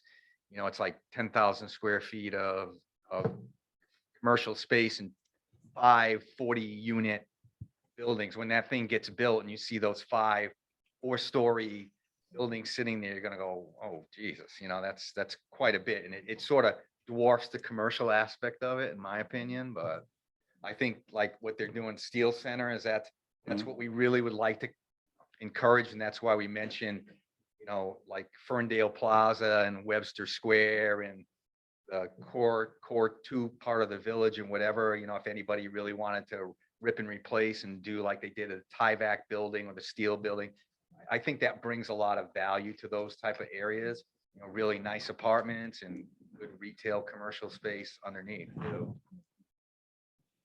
Thanks, George. George. Yeah, we've been very lucky the last few years. We've had $100 million of investment in Berlin in the last few years. Unbelievable growth that we probably, those of us that have lived there most of our lives, have probably never seen in a short period of time. And a lot of it has been some of these mixed-use developments. Those are the biggest developments that we brought to town. Obviously, Steel Center and a couple on the Turnpike, and I'm sure, and there's definitely more to come, beside the new businesses opening. So, you know, we're striving to make it a better place to live, and it's already a great place to live. So with that, any other comments? Hearing none, we'll go ahead and take a motion to send this to public hearing. Okay, I move to accept the draft Berlin Affordable Housing Plan and schedule a public hearing on the plan for 7 PM on May 17th, 2022. Second on that. Second. Any other comments or questions? Hearing none, all those in favor? Aye. Opposed? All right, so moved. All right, thank you, George and Jim. So now, Thank you. Now we move on to the fiscal year 2023 general fund budget. the budget. So just a brief recap, you know, Board of Finance voted on March 29th, 2022, submit the Board of Ed budget of 49,082,596 and the general government budget of 47,543,182 to the town council. Prior to the Board of Finance workshop, the Board of Ed had requested an increase of 4.7%. And after the workshop, it was reduced to an increase of 2.5. The general government had requested an increase of 7%, which was reduced to 3.2. So the reductions for the town, Board of Ed, and the adjustments that were made to revenues are attached to this document. In the second page, you see line by line the amounts that were made to town, the Board of Ed, and the revenue side. The overall increase for the Board of Ed, the town, is 2.81% if you add both together, for a total budget of 96,625,778, which will result in an increase mill rate of from 33.93 to 34.31, or 0.38 over a 3-year period. So this caveat I want to add, the state is working on a plan to cap the motor vehicle mill rate at 29 and make the towns whole for the difference, which is great. However, since the state used the October 2020 grand list for the motor vehicles, which was lower than the 2021, the real estate and the personal property mill rate would have to be increased slightly by an additional 0.08 if you want to make up to 34.39 if you want to make up the difference. So the motion is for the council to send the budget as proposed to the annual budget referendum on April 26, 2022. Thank you, Roche. A lot of hard work goes into the budgets, the town staff, Board of Finance, obviously all the town departments, comes to the council. And then we have to vote. And of course, the hard work is done by the voters. They go and hopefully approve the budget or not, depending upon what they like to see. We've been very lucky the last 2 years. We've had no increase in our mill rate for the last 2 years. We really strived to get there. During the pandemic, we felt like people were suffering enough with a lot of different issues, certainly financial being one of them, and we were able to get to 0% tax increase for 2 years. This year, we did strive. The Board of Finance worked their little hearts out and tried to get there. We just couldn't quite get there. Obviously, we're all suffering from inflation, and the price of gas affects us with town vehicles just as one little effect, and obviously inflation rate being about 7.9%, 8%. Overall, it's higher in different areas. We just couldn't quite get to 0, but we got to 0.38 mill rate increase if we agree to vote on that budget. That's a 1.12% increase.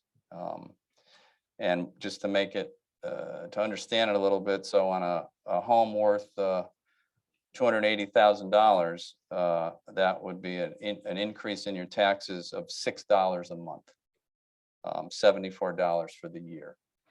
I wish it was 0. We all wish it was 0, but under the circumstances with what we've been dealing with, we have huge costs in our insurance carrier billing and different things. I think the Board of Finance, along with the council, along with the Board of Ed, has come up, I think, with a very reasonable budget, a very minuscule increase overall, and we wish it would be 0, but we're very close to that.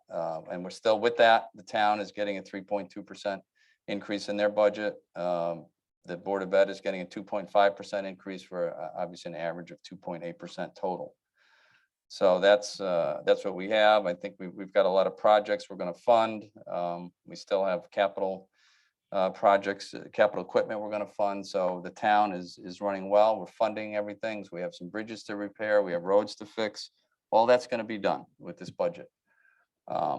So we worked real hard at this, and we'll see what you guys think. What do you guys think of this budget? Counselor? Good job. Worked hard, we punched the numbers. And this is not the first time we've seen this. So, although it goes to the Board of Finance, it comes from the town, obviously manager, he brings a budget forward, as does the Board of Education. Obviously their costs, everybody's costs are up on any town entity.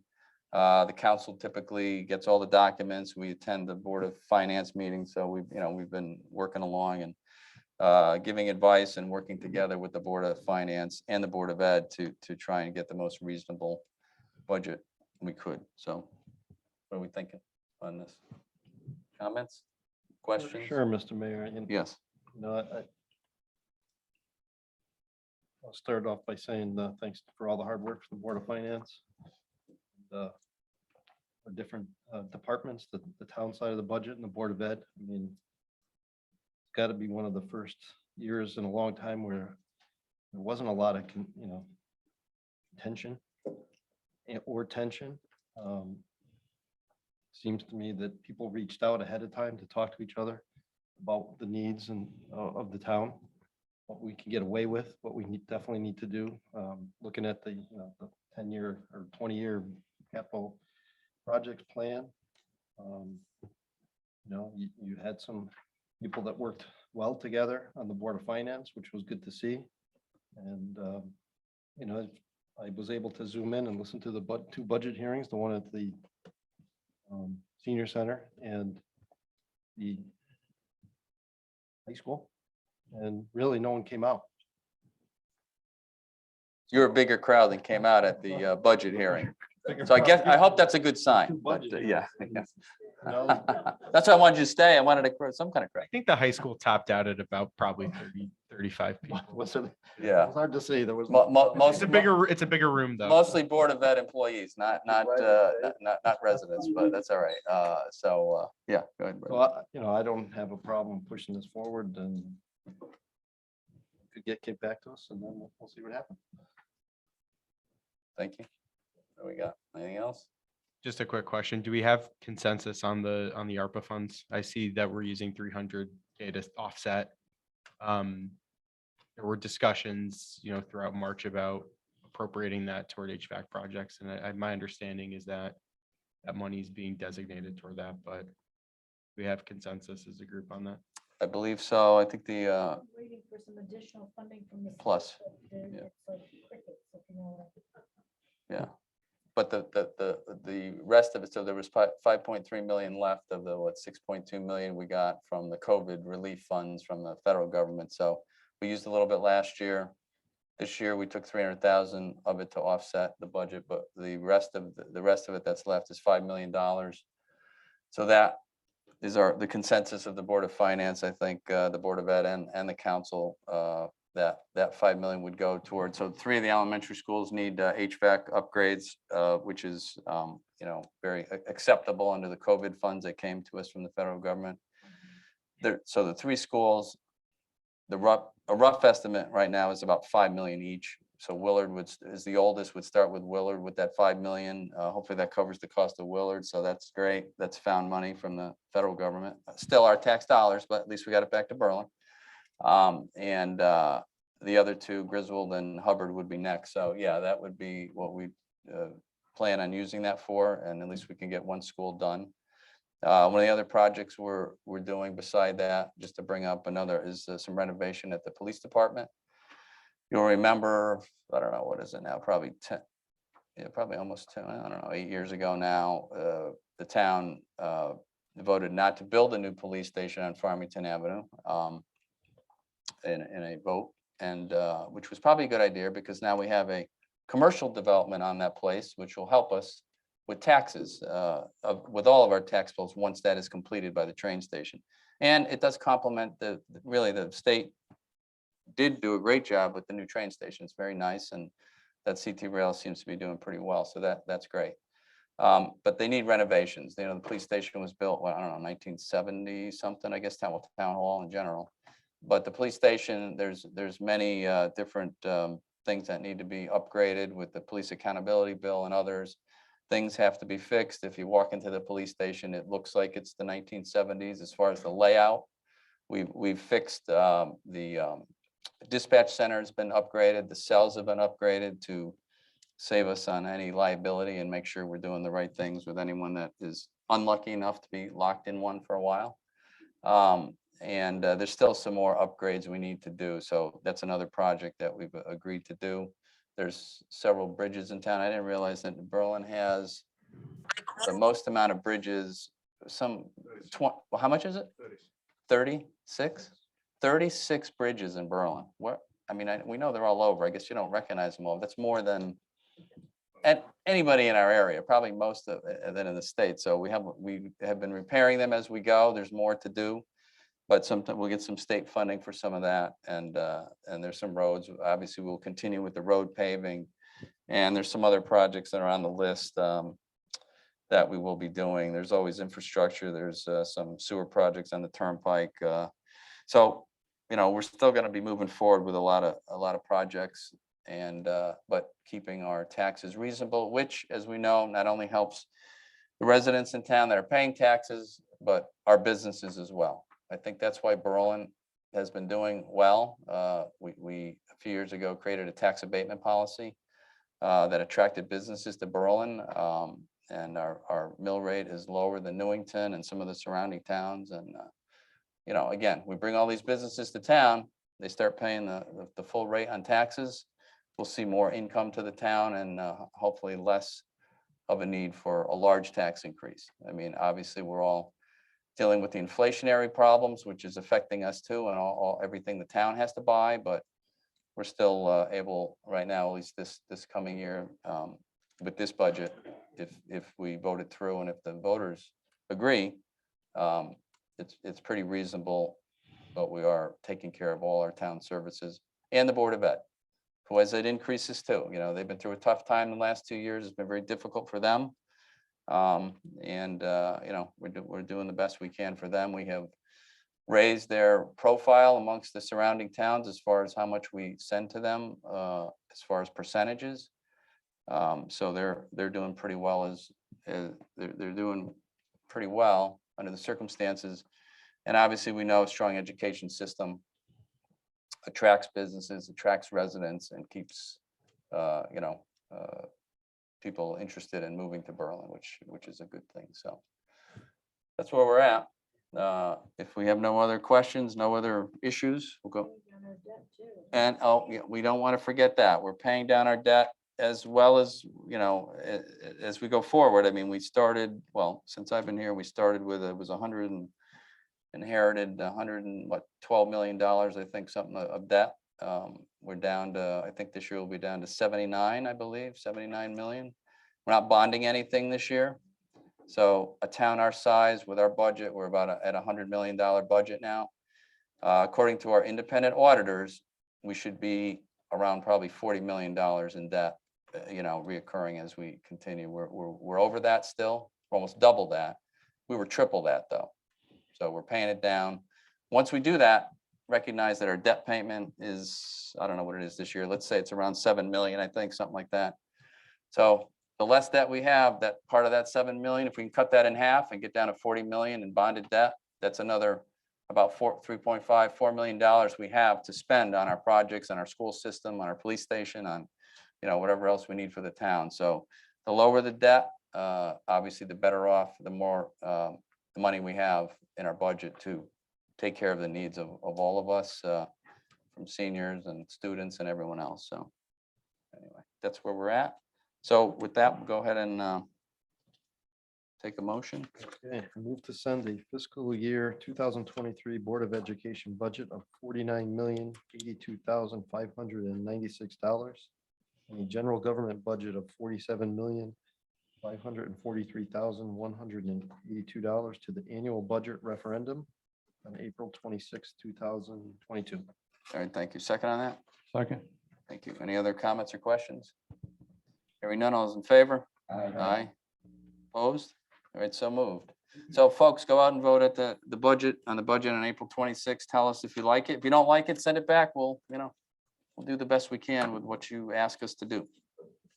So thank you all on that. Thank you. Agenda item number 6 is playground equipment utilizing state Connecticut Administrative Services contract. Maybe Steve Wood is there to give you a quick recap of how we're going to use the funds. Good evening, everybody.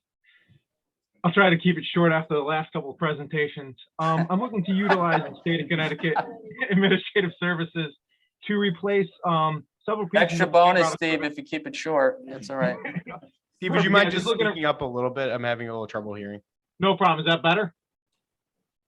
Yes. All I right. think. I'm looking to utilize the state of Connecticut to replace several pieces of playground equipment throughout town. There's a piece up at Little People's Playground that is falling apart that needs to be repaired. Looking to replace the swings at Percival Pool that have been there since like the 1980s, to move them forward and move them away from the site, the tree lines that are there, and also to add some type of adaptive play equipment up at Community Playground on Worthington Ridge. All right, thank you, Steve.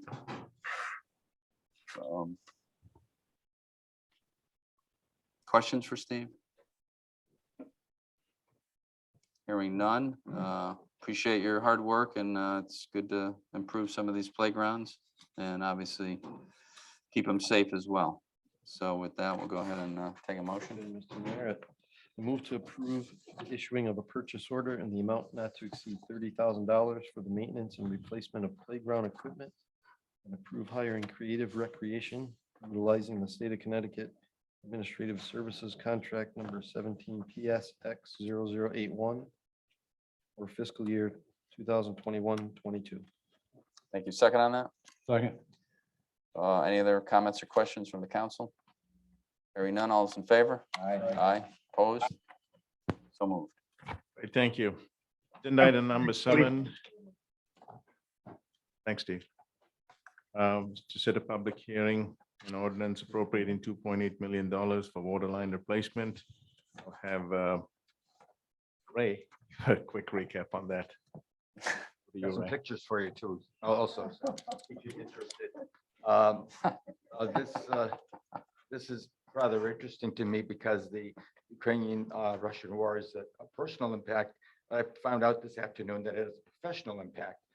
We had a pre-bid meeting with 6 or 7 contractors, and of course, they're all worried about the supply chain, and didn't realize that there was Turkey was providing us with iron ore, which makes the ductile iron in the United States, because we have to buy United States products. But the original iron ore was coming from Ukraine and Russia at a cheaper rate. So Turkey is putting on a surcharge.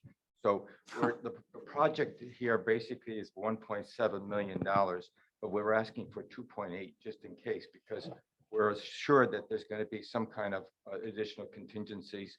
The lead time for some of the purchase of the materials, for instance, the ductile iron pipe that we're looking for, 16-inch diameter, is going to take about 25 weeks. So, and the actual bid opening will be April 19th. I was kind of lucky in one way, and I have to show you some of these pictures because the Wallingford Water Department asked me to participate in a promotional panel. And the gentleman that was sitting next to me was from Waterbury, their manager. And of course, between candidates, we ended up talking about different projects. And I was telling him about the water project. I said, I was very concerned, particularly because the concrete pipe has a catastrophic failure rate. He says, well, let me show you some pictures. They actually had one. This is their 24-inch line. I don't remember the particular street. It starts out very slow because what happens is that it undermines the actual pipe. You know, it starts leaking. And then when it blew, it created a geyser. Oh, lovely. The geyser was so strong that the building across ripped all the shingles off the building. Oh, my God. And Whoa. this is a 24-inch pipe. And then when it actually gets to the point where it blows, this is the actual pipe itself. This is a piece of steel that they had in there, but the thing is, it just blew up like, you know, like a bomb, basically. So this is what kept me up most of the night thinking about this, because they were lucky only because they had 2 twin pipes going 24 inches alongside of one another. So one failed, so they could take it out of service. What they were going to do is actually cut it and then reline it interior. So they were going to still keep the integrity of the pipe. We don't have that comfort. That 16-inch, the 20-inch line we have, basically there's another obstruction, and I was telling Roche this afternoon, is that it actually has a 12-inch valve in the middle of the 20-inch line, which makes no sense to me whatsoever. So, but nonetheless. Oh, sorry. Very well. So the concrete pipe basically is subject to failure, and this kind of I was trying to second guess myself a couple times, but after seeing this, I'm pretty sure I'm making the right decision on this one. So we do need to take a temporary bond. This is going to be funded through what we call a DWSRF loan from the Department of Public Health. Now, we've had several loans from DEEP. This will be a loan from the Health Department, and then it's a 2% 20-year loan. And we're hopefully, we'd like to have the projects done as soon as possible. So we're looking at possibly starting it late fall. Okay. Question for Ray? You know, Ray, I kind of chuckled when you said the project was worth 1.3, but you're going to carry 2.8. And I'm laughing because I'm thinking of some of the things that's going on in the world I see in construction right now, because it is crazy. I was talking to a friend of mine that has a project here in Connecticut, and you know, when things are normal, you may put 3 to 7% escalation on a project. Well, the one we were talking about, it had to do with some steel, and they put 15. Well, the material costs are coming in at 40. Oh, So, you know, if things don't get better, what I foresee happening is people are just gonna walk off the job. They're Yeah. gonna stop doing things, and then you're gonna have a whole The other problem bond issue out there. But, you know, I appreciate that you're having this discussion. Yeah, the other problem is that we've had some of the contractors tell us that they've ordered the pipe that they thought they needed and fell short. And they have to stop the project because then it's another lead time, lag time. So you really got to make sure you're ordering all the material at the same time and getting it, because you can't stop in the middle of a project like this for us personally. The 20-inch one is replaced by a 16-inch will be just abandoned in place. There's only about 3 service connections off that. And we heard earlier discussion you had, this is going right by Dadadio's big project with the big complex, and there was supposed to be a hotel and a medical building. He's now starting from the south end, which is going to be a gas station. And also ABC is proposing three buildings behind their project also for additional, I think, 76 units.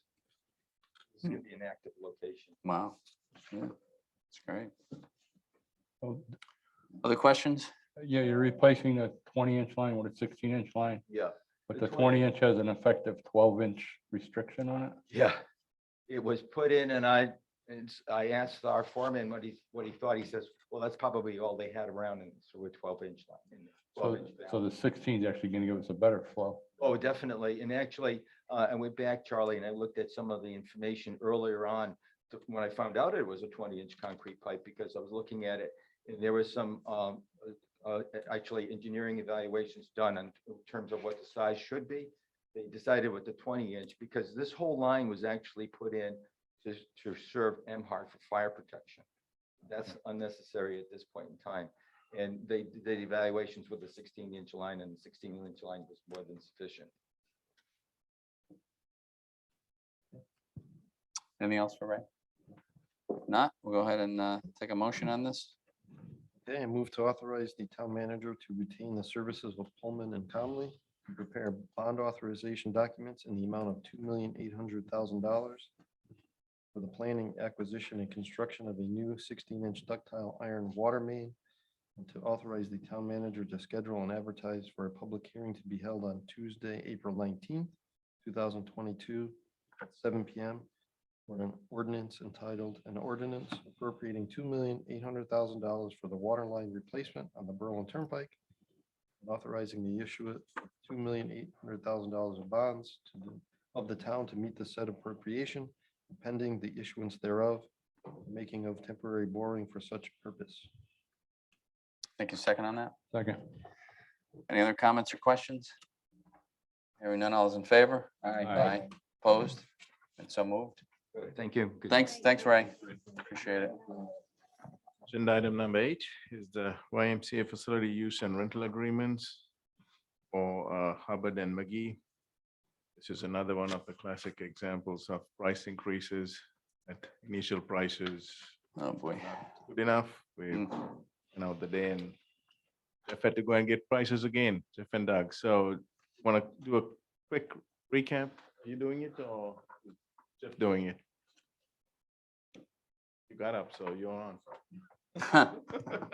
Evening, Mr. Mayor, councilors. How's everybody? How you doing, Doug? Quickly to go back, I want to certainly thank the registers and the clerk for all their efforts, and our department, long before my time, has been a longstanding ancillary support for voting, so we'll continue to do that and whatever's needed to help out the residents during this. time. Great. So, Appreciate it, certainly, Doug. Town manager, finance director, our departments, board of finance, and the council for your support with the budget. It was a tough year, but we're Yeah. gonna get through it, and there's still some good things in the horizon, so thank you for that. Yeah. Certainly, Mr. Coogan was on tonight. Yeah, just to recap, this is about a year's in the making, a little over a year. First looking at the high school and then some other alternate sites. Pre-approval allowed for the design and bidding for where we are right now. A little bit of negotiating with the Board of Ed and the Y for the lease agreements, but unfortunately, that timeframe during what's going on right now caused for a few price increases, but nothing gonna wreck the project, but the Y was in agreement with it and still wants to move forward. So we're ready to go if council's in agreement. Mr. Cook knows on if there's any questions on behalf of the board. Okay.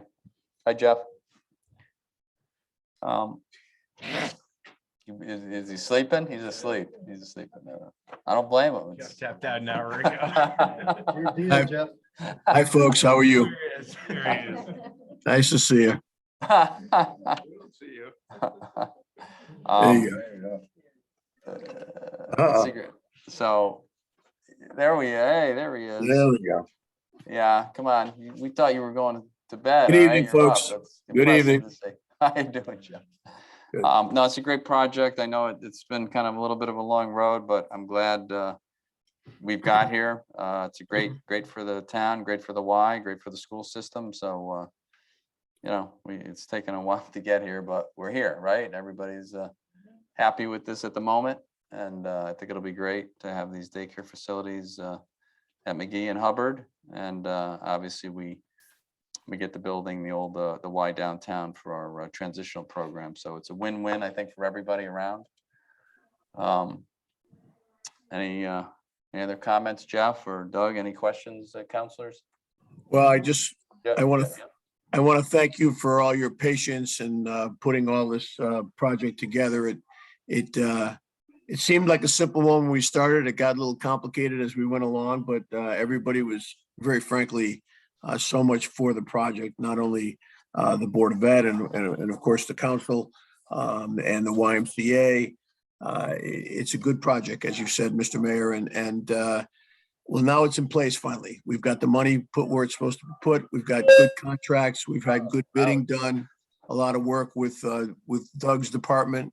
And we think we've got a great project growing here that everybody's going to really like. And very frankly, the way the contracts are written from construction standpoint, they want to start immediately. And I think that sometime within the next month to 2 months, and I say that on the outside, this will be a completed project and an operation that is put in place. So I think there's a lot of congratulations to go along for everybody. And we're just glad to finally be here tonight to be able to give you the documents you need to move forward. That's great. Thank you. Jeff, too, any comments, I was questions? just gonna say, Jeff Kudno and I worked together on the various iterations of the contract, and it's a pretty straightforward document, so. Great. Just shows we can't all work together, huh? It all works out. It all works out. Anything else? If not, we will take a motion. Sure. Move to approve the revised facilities lease agreements between the town of Berlin, the Berlin Board of Education, and the Meriden New Britain Berlin YMCA for the use of space at Richard D. Hubbard School, Catherine M. McGee Middle School, and the YMCA building on Main Street in Berlin. Receive the construction funds from the YMCA into the other receipts and appropriate to school modification YMCA daycare. Move to award bid number 2022-14 to Link General Contracting of Terriffill, Connecticut. $146,440.50, which includes a 10% base bid project contingency, temporary doors, and PCO number 2. Thank you. A second on that? Second. Any other comments or questions? Hearing none, all those in favor? Aye. Aye. Opposed? So moved. Thank you, Jeff. Thank you very much. Number 9. Thank you. Jeff. Thanks, Doug. is a vote of bid number 2022-16 through 24, on-call facilities related services. Give this to Doug, but Dr. Brendan's not gonna like the action. We missed a few on the yellow So pages. the idea was we combined it all into like one item rather than have, Well, agendas. so Brendan, do you want some water before you do? Well, I had a hole in my cup and it leaked all of it. Sure. So I had to Oh, drink no. it really We fast. do have to read everything, right? Do we have to read as stated in the agenda? Yeah. We I could was say, saying without reading it, can we say it's stated as the agenda? Can we do that for all of them? What I would do with it is, it's 6 different on-call contracts. So what I would do is identify that you're moving to approve the proposed award and then identify the scope of each on-call, engineering, architecture, for the firms identified. Understand that?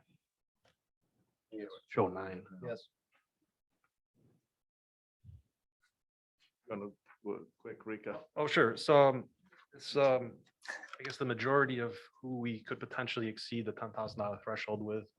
Most of what we see in our department, working with the Board of Ed and then other town departments throughout the year, cumulatively or for single projects that fall between the $10,000 and $25,000 threshold.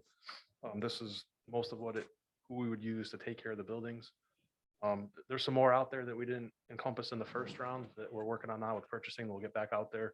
Some environmentals, masonry, a few others that we could potentially exceed the threshold, but this was the first round. I know council had brought this up and we've been talking for a few years about how to try to close the gap with the bid waivers for a lot of projects that we see over the 10,000. So we thought this is a way to do it. It's very difficult for us to know an exact dollar amount per project or what we may spend with a vendor, breakdowns, maintenance, repair, changes in price, throughout the year. So this lets us have an established hourly rate. We can go to all these vendors and then get a proposal, a lump sum, once we have the project more defined, but at least we can kind of budget and anticipate what we could expend on knowing the rates going into it for a project. So things coming down the pipe for architectural engineering, some of the McGee rooftop project change out. We can go to this list. It's a short list. That'll save us on some additional advertising time frame to go out to bid or design. So we have some firms ready to go, many of who we worked with in the past, current town vendors. It was great to see a lot of new interest and responses in this. So I feel good about it. great. Thank you. Questions for Doug? Hearing none, we'll go ahead and Okay. Take a can I have motion. this? I move to award following bids. Bid number 2022-16 on-call architectural services. Bid number 2022-17 on-call carpentry services. Bid 22-18 on-call door and hardware services. Bid 22-19 on-call electrical services. Bid number 22-20 on-call engineering services. Bid number 2022-21 on-call HVAC services. Bid number 2022-22 on-call plumbing services. Bid number 2022-23 on-call roofing services. Bid number 2022-24 on-call window and glazing services. Include all the contractors as noticed in the agenda.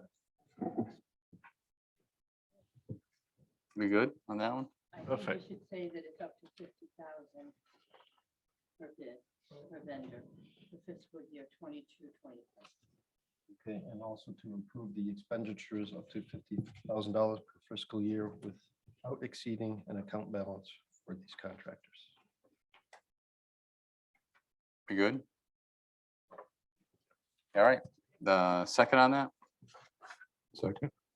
All right, any other questions, comments? All those in favor? Aye, opposed? So moved. Thank you. Have a good night. All right, thanks, Doug. All right, thank you. And item number 10 is an amendment to contract with Alta Environmental concerning 1567 Burlington Pike. Jim? So Alta is our environmental contractor for this property. We're doing kind of natural attenuation monitoring, trying to get the project closed out with DEP. They're going to evaluate some alternatives on their new standards, and this is going to be paid for by the insurance company. Where's this at, Jim? What's this? This is the site next to Sage Park, Ah, yes, okay, the old car dealership. gotcha.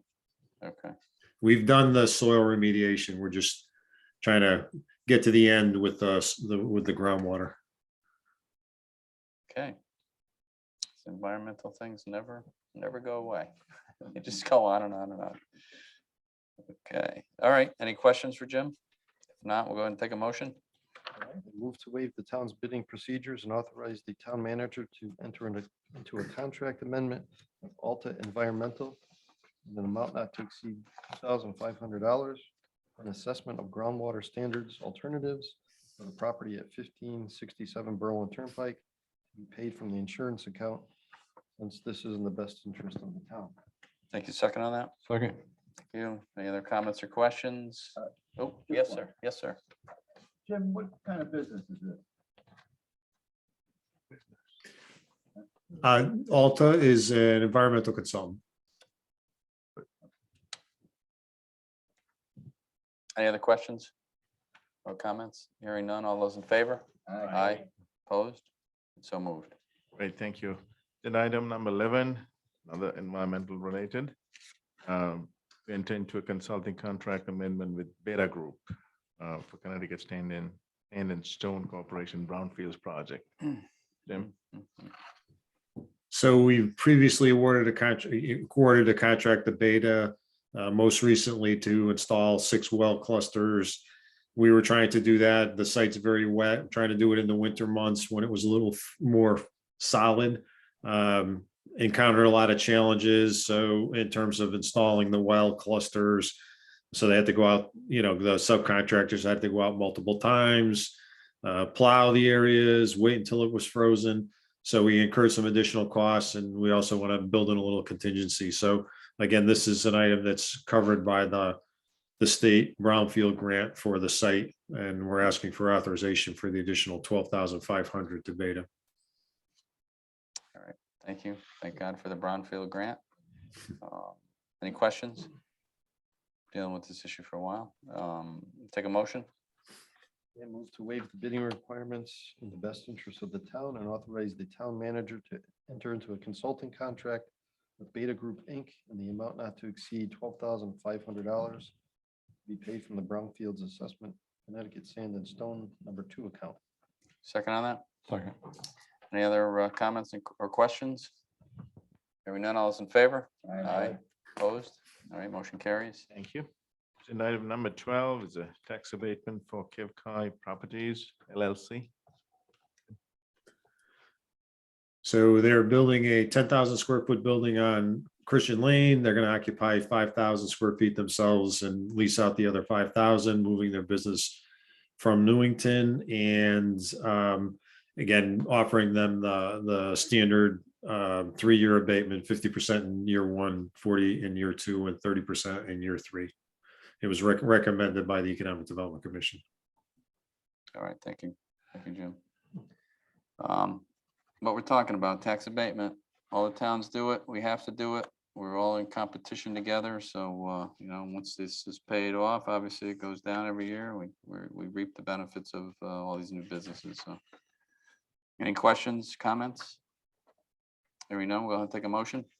Okay, Mr. Mayor, I move to approve a tax abatement for Kevkai Properties LLC for the construction of a 10,000 square foot building at 239 Christian Lane, 50% in year 1, 40% in year 2, and 30% in year 3 per the town's tax abatement policy. Thank you. Second on that. Second. Any other questions or comments? Hearing none, all those in favor? Aye. Opposed? So moved. Okay, thank you very much, Jim. Thank you. Good night. Thank you, Jim. Appreciate it. Good night. Good night. You get to So- go home. Oh, you're right. You're already home, Jim. Come on. You can just hang out. Stay longer. Come on. Agenda number 13, this is something we do every year as a recipient of the Small Cities Community Development Block Grant, and April is designated as a Fair Housing Month, and reaffirm our commitment to fair housing and equal opportunity. And the town must re-adopt the fair housing resolution, the fair housing policy statement, affirmative action policy statement, and compliance with Title VI of the Civil Rights Act of 1964, and they're all attached to the agenda item. Yeah, we do this every year. Any questions or comments on this? Hearing none, we'll go ahead and take a motion. Okay, move to readopt the fair housing resolution, the fair housing policy statement, affirmative action policy statement, and the compliance of the Title VI of the Civil Rights Act of 1964 statement. For a second on that? Second. Any other comments or questions? Hearing none, all those in favor? Aye. Opposed? All right, motion carries.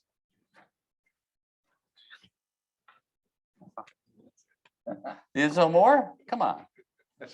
Well, let's just keep Already? going. What the heck? We can wrap up all the town business for the whole year. Let's just keep. Chunk out of next meeting. Yeah, right. Let's just get it done. I while we're guess 15 minutes for council communication. That's fair. Well, I'm just warming up with the town manager. here. All right. let's start again. All right, so what do we got? We got appointments now. We do, and we have an appointment. That's great. Someone wishes to join our visiting nurse. That's great to help out with some, looks like with some background in that. That's wonderful. So we'll just take a, open the nominations. Okay, Mr. Mayor, for the VNA opening, I'll nominate Pamela Bannon. Thank you. Any other nominations for that spot? Hearing none, we'll close the nominations. All those in favor? Aye. Aye. Opposed? So moved. Welcome, Pamela. Okay. Got our- There it is. The much abbreviated version, I'm sure, tonight. I want to keep it under 2 minutes. Oh, whew. We're liking you. So Bigger raise next year. first All one. Then I'll stop. It's even better. All right, so good news, all good news here. Remember Barbara Voice left the VNA, had some concerns. Yes. We were very fortunate to hire nurse from Hartford Home Healthcare, Early Yeah. Anderson. Oh. She's got all the qualifications, credentials, experience. Prior to that, she worked as a school nurse in a board of ed, and then she also worked on a VNA. So Oh, and nice. she has no probationary period, no additional certifications, credentials, anything she needs to acquire. Wow. She was able to start last week. Barbara was here, so she showed everything around. Yeah, We have informed DPH, we are in compliance, we're good to Great. go. great. So Wow, that's obviously there's wonderful. a learning curve, but I'm really happy that we're Yeah. able to get this person in a challenge. That's- On another good news, we already started the stump grinding on Worthington Ridge. There are 34 of them. We're gonna get it all done this spring, Nice. all right? Yes. Not so good news. Wait a minute. I thought you said it was all good news. Well, you know, All right, it's all right. good to end up being good news, right? Yeah. The animal control office, Yes. we parked the vans there, the catalytic converters were stolen from that. Oh, Some no. of you heard about it maybe.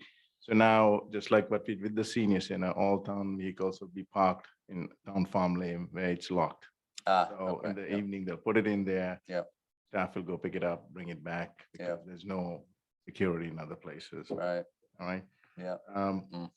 This is, I think Jack, you brought this up as well, the Berlin PD renovations. Yes. We are not doing anything at this time, waiting for direction. If you want us to go ahead and get pricing and all that, we need to spend some money. Hmm. And I'm not sure whether, we had this discussion, but there was no direction in terms of whether we should get pricing or whether scope needs to get reduced. You don't have to answer it now, but at some point we should discuss how we move forward with the Berlin PD. And then next step, if you're all comfortable with the current proposal, you have to go out and get pricing. But if we have to reduce the scope, who does that? You need to send it back to Public Building Commission. But we went through all that, right? That's why we got what we got. We've been on this process for what, a year or two now, maybe? So why, so we We had didn't, that discussion. Yeah. And that was it. There was no action taken. oh, on that item? Right. Okay. I mean, we could bring it back next week and for you to make some formal action, but Yes, I need some direction. yeah, bring it back. We had talked about breaking it into thirds and doing the carports later and perhaps leaving out some windows. There might be a savings. We get some input from public building on that, how to break it up, how to. Well, yeah, public building breaking it out, but I see the chief's on the line there, so maybe yeah, maybe, chief, you there? Yeah, I'm here. Hey, chief, so this project, I know you spoke in favor of it, I guess I realized we didn't take any action that night, so we're gonna put it back on the agenda, the renovation project. I don't know if you or anyone else, I mean, the police commission, yeah, has any thoughts before we move this forward? I think we would break it out in phases, so we wouldn't have to, spend as much each year, maybe in a 2 to 3 year period, but,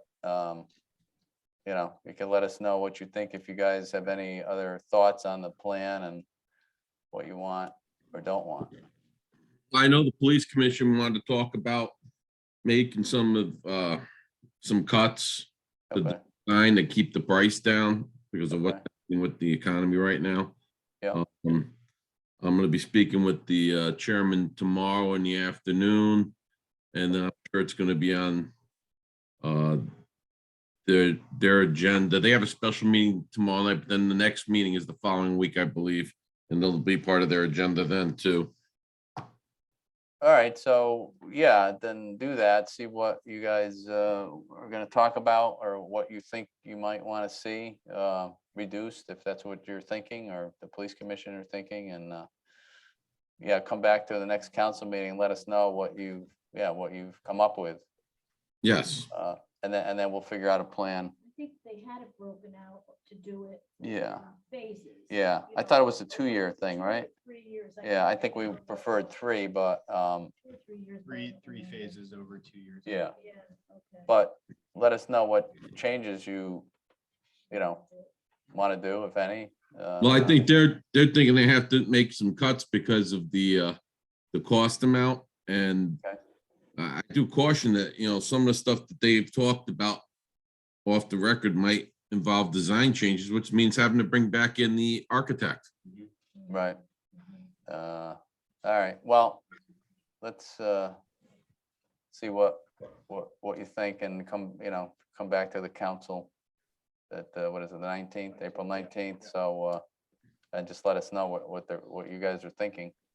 Okay. Well, from there, we're trying to take direction from you. I mean, we went through the public building, right? We went through all this with the PD, with the former chief and everything. So, I mean, I think, agreed, I don't think we're all happy with the $5.3 million price. I know I'm not, but if we phase it in, break it up in phases, maybe over 2 to 3, obviously at least 2 years, maybe. even Yeah, I 3. thought the phases were pretty aggressive. Right. Trying to get it done in 2 years, you probably need to spread it out.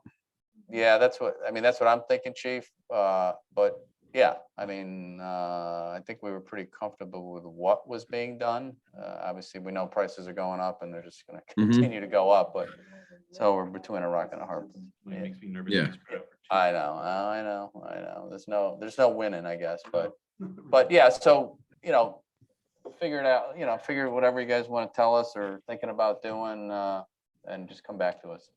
And Okay. we can talk about it at that meeting, the next Yeah. council meeting. Okay. All right? Yep. All right.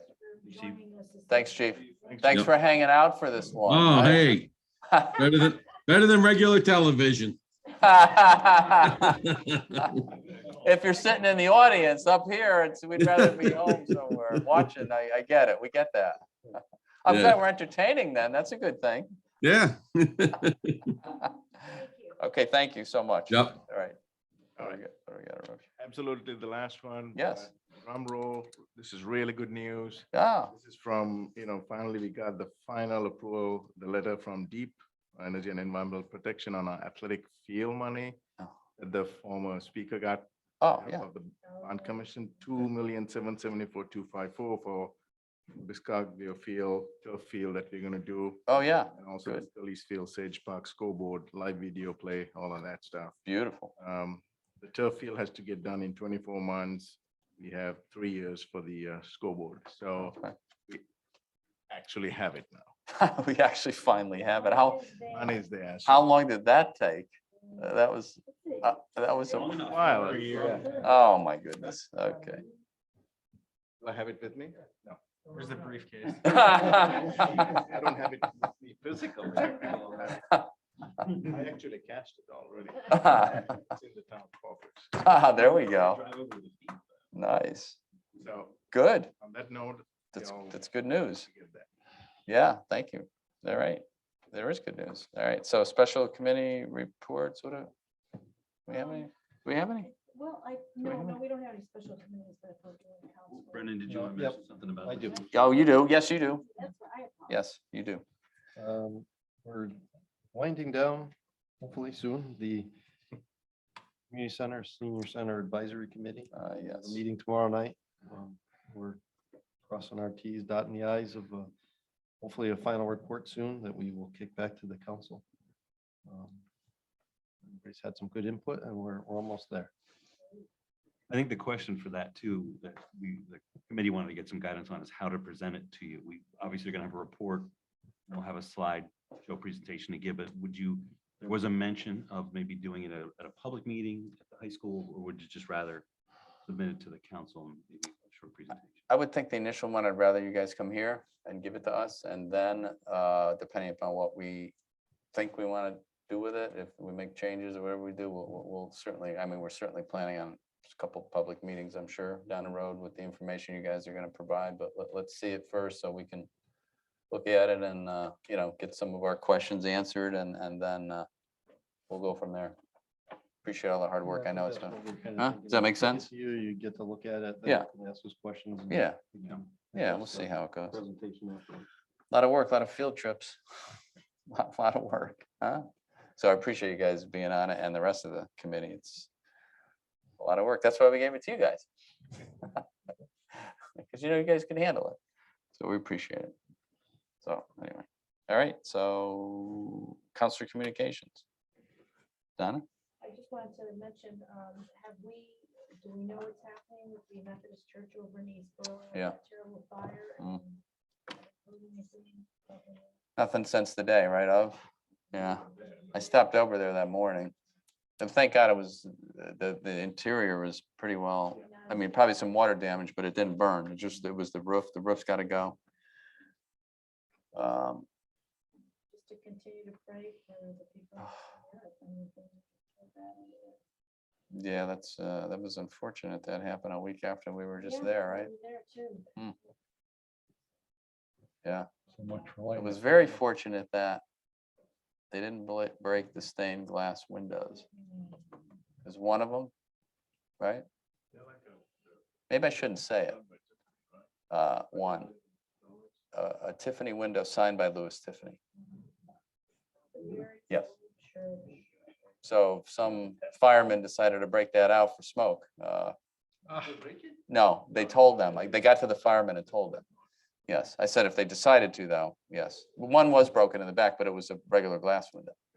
So because they got to the firemen, and kudos to the guy across the street, right? Because I talked to the fireman and he said if that guy hadn't called, he got up at 4 a.m. to go on his computer or something. And he smelled smoke, looked at the window, and he called the fire department. The fireman said if it was another hour and a half, it would have burned to the ground. It would have. So, I mean, we got there in time because of that gentleman, you know, couldn't sleep that night, and thank God for that. So it would have been gone with everything. So, yeah. They have insurance, right? I hope, yeah, I hope so. I don't know. They didn't have a fire. They don't have a fire alarm, so. Yeah, so, but yeah, it's an electrical fire, I guess, electrical. Yeah, yeah, so relatively speaking, most of the building, you know, is intact. So anyway. Okay, Council Communications, what do we have? Anything else? What do we have?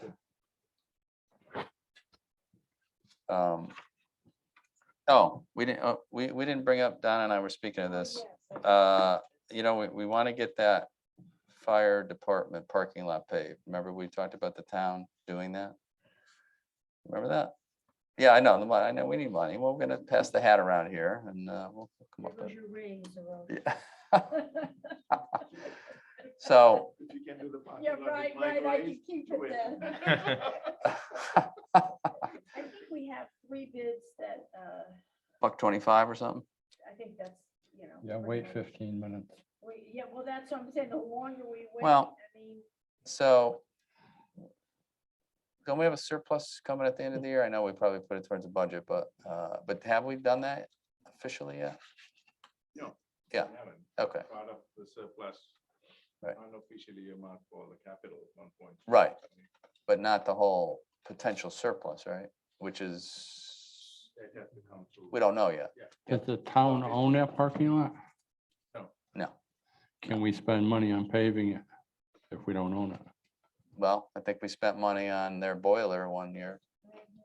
I don't know. What do we think, Jeff, on that? I mean, I know we've given them funds to fix their boiler. You know,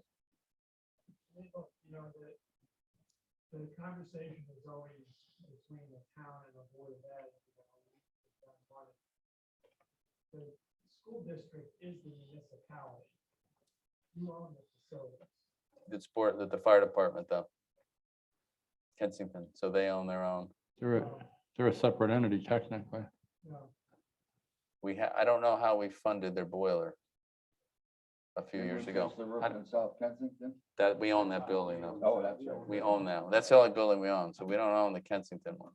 Don't take it the wrong way. I want to do it. I just want to do it right. Yeah. Well, I don't know. Maybe how- you should talk to them about transfer. The building, property. To us? Yeah. Do we want it?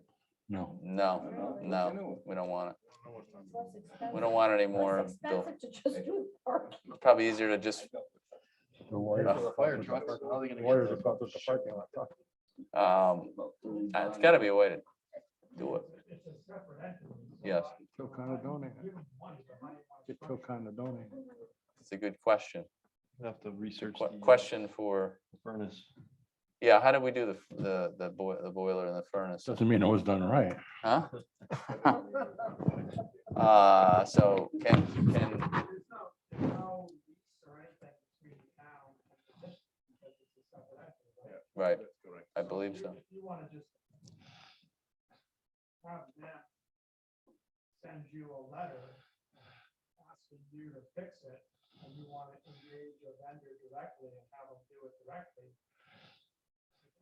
there's no mechanism to transfer money to them for them to do it. Right, I would, yeah, I agree, yeah, We're just I agree. taking care of their, It's a gift. thing, right, Mm. from the letter. Yeah, well, they do keep us safe, so, I mean, they keep the town from burning down, so, I mean, I think it's probably a good gift to a good organization, but we have to, yeah, Yeah, I would just not take this one and make a decision. I would look at this and other needs of the town as well. Because, if you're putting aside the library roof or something, that just I to compare. I think we can do both, Yeah, okay. I'm just saying. yeah. Well, we have town assets there that use the building, so it costs a lot of money, so. I'm sorry. So we have town assets there that cost a lot of money that we have to. Well, that is true. We've got $1 million fire trucks sitting in there that we pay for, so. The pavement is crumbling. We don't want, problems with our fire trucks, so that's a good point. It is, there are assets housed in that building, right? I mean, I know it's their building, but we're the one paying how many millions of dollars for replacing fire trucks for all I the, think this process was started several years ago. too, Yeah. In terms of talking about it. prior to, we gotta ask about, maybe we could ask the chief there, how the boiler, what we're gonna, yeah, you gotta ask Jeff what we did, how that happened. I don't know if it was, I can have Jim Simon. yeah, Jim will know. Ask Jim how that, I know we've done things for other the volunteer fire departments too. So they're not, I don't think they're the only ones. Huh? We'll give them an honorarium. An honorarium. Yeah, we gotta figure it out. I think we need to do it for them. We've exhausted you've tried, I've tried. Donna tried state money If too. we can get the stuff that, you know, has been verbally promised to us Yeah. at this point. you know, Yeah, the other yeah. things. So if we can figure out how to do it, what the best way is to do it, ask Jim how we did the boiler. I think that was before my time. Do you remember you guys remember the boiler? You guys were on the, when was the boiler? Before- 13, Right. 14, 2013 or 14. Okay, so 13, 14, okay, so, yeah, let's find that out and then we could figure out what to do. Well, I mean, I'd rather we do it the way Jeff said. I'd rather we get our own estimates and, well, here's the thing. I don't understand this. So the town paves roads, right? We do pave roads. Yeah, but we couldn't use our equipment to pave that? We don't pave. We subcontract that. We don't actually Uh, pave. They don't have a box or anything. Oh, so we have to. We haven't hire approval that yet. locally? Yeah, it goes between 2 or 3 companies every year. So let's say, okay, so let's say that we, or whoever we're hiring to pave whatever road, we can't somehow include this, they get some asphalt left, they can't go over there, or they can't do some work for us under that trouble- contract. On a job like that, you're gonna put down 500 tons a day. On a road, they'll put down 2,000 tons a day. It's gonna be a different crew, a different operation. Right. Well, the reason why I'm asking is somebody asked this, so the Board of Ed wants the Hubbard Playground. So somebody from the Board of Finance asked, the quote was 200 grand to pave the Hubbard Playground, which all they need is a coat on it, like a coating on it. This one's more substantial, but the bottom line is, so in asking a couple different contractors, the quote we got back, this individual got back was 50 grand. So, and then the town, somebody asked somebody in the town and they said, well, when we're paving roads, why don't we come over and slap a coat down on that? I don't know. I'm just trying to figure out, this guy, listen, we're out there with Tomaso, whoever we hire to do these. If our crew prepped it, Yeah. if Public Works, So if they prepped it, they prepped it, you might get the road guy to pave it real quick. You might. okay. There's to- gotta be a way. Because it's a state bid ton by Right. ton By price. ton, okay, yeah. So they're looking to put down a lot of tons in a day. And they never have any left over on the job. Now, I'm not a construction guy, but I've been around the At world enough to know. $150 a ton, how much do you want to have left over? And does 10 square feet, Huh? You think that's all they have left over? huh? That's all they have left over? I know I know you know. My but I- foreman's got a ton left over, he gets yelled at. Well, let's find the guy that gets yelled at and borrow some of it. Yeah, probably not, but at least maybe we can explore some options, right? We'll figure it out. But if the town could prep it, that would be not as That would be a expensive. savings, yeah. And they got to prep that because it's all cracked and the heavy trucks are obviously, the fire trucks go over it. So it's the Hubbard Playground is just a coating, a top coating. There's little kids running around on it. We don't need to dig it up and prep it. But that is different. But the town could do that. How long would you estimate to do that? I'd have to look at it, I didn't really pay attention to what. Can you go look at it? I will 'Cause look at You know this stuff, right? I tried it once. You Got a tried it video. once. All right, so let's see what we can do and talk about it at the next meeting, see if we can get some information from Jim. Maybe you could look at it and figure out a way to do this for our fire department that saves our lives here, that may save our life, so. And our trucks are parked there, so yes, okay, that'd be great. Anything else? All right, you guys want to stay longer? All right, so acceptance of minutes, just real quick, the 2 minutes. What the hell is it? What's the difference now? It's 10:10, nice shot, missed all the good shows on TV, whatever, yeah. Motion for the special meeting, for the joint meeting. All right, second, Second. all those in favor? Aye. Opposed?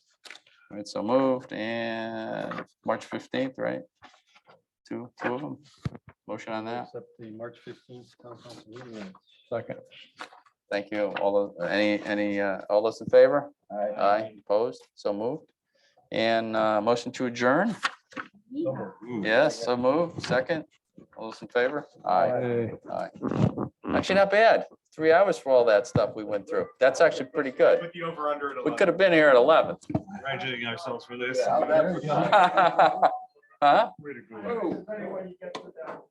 I had 10 in my head and look at 10 minutes, right? 10 minutes late. You had 11?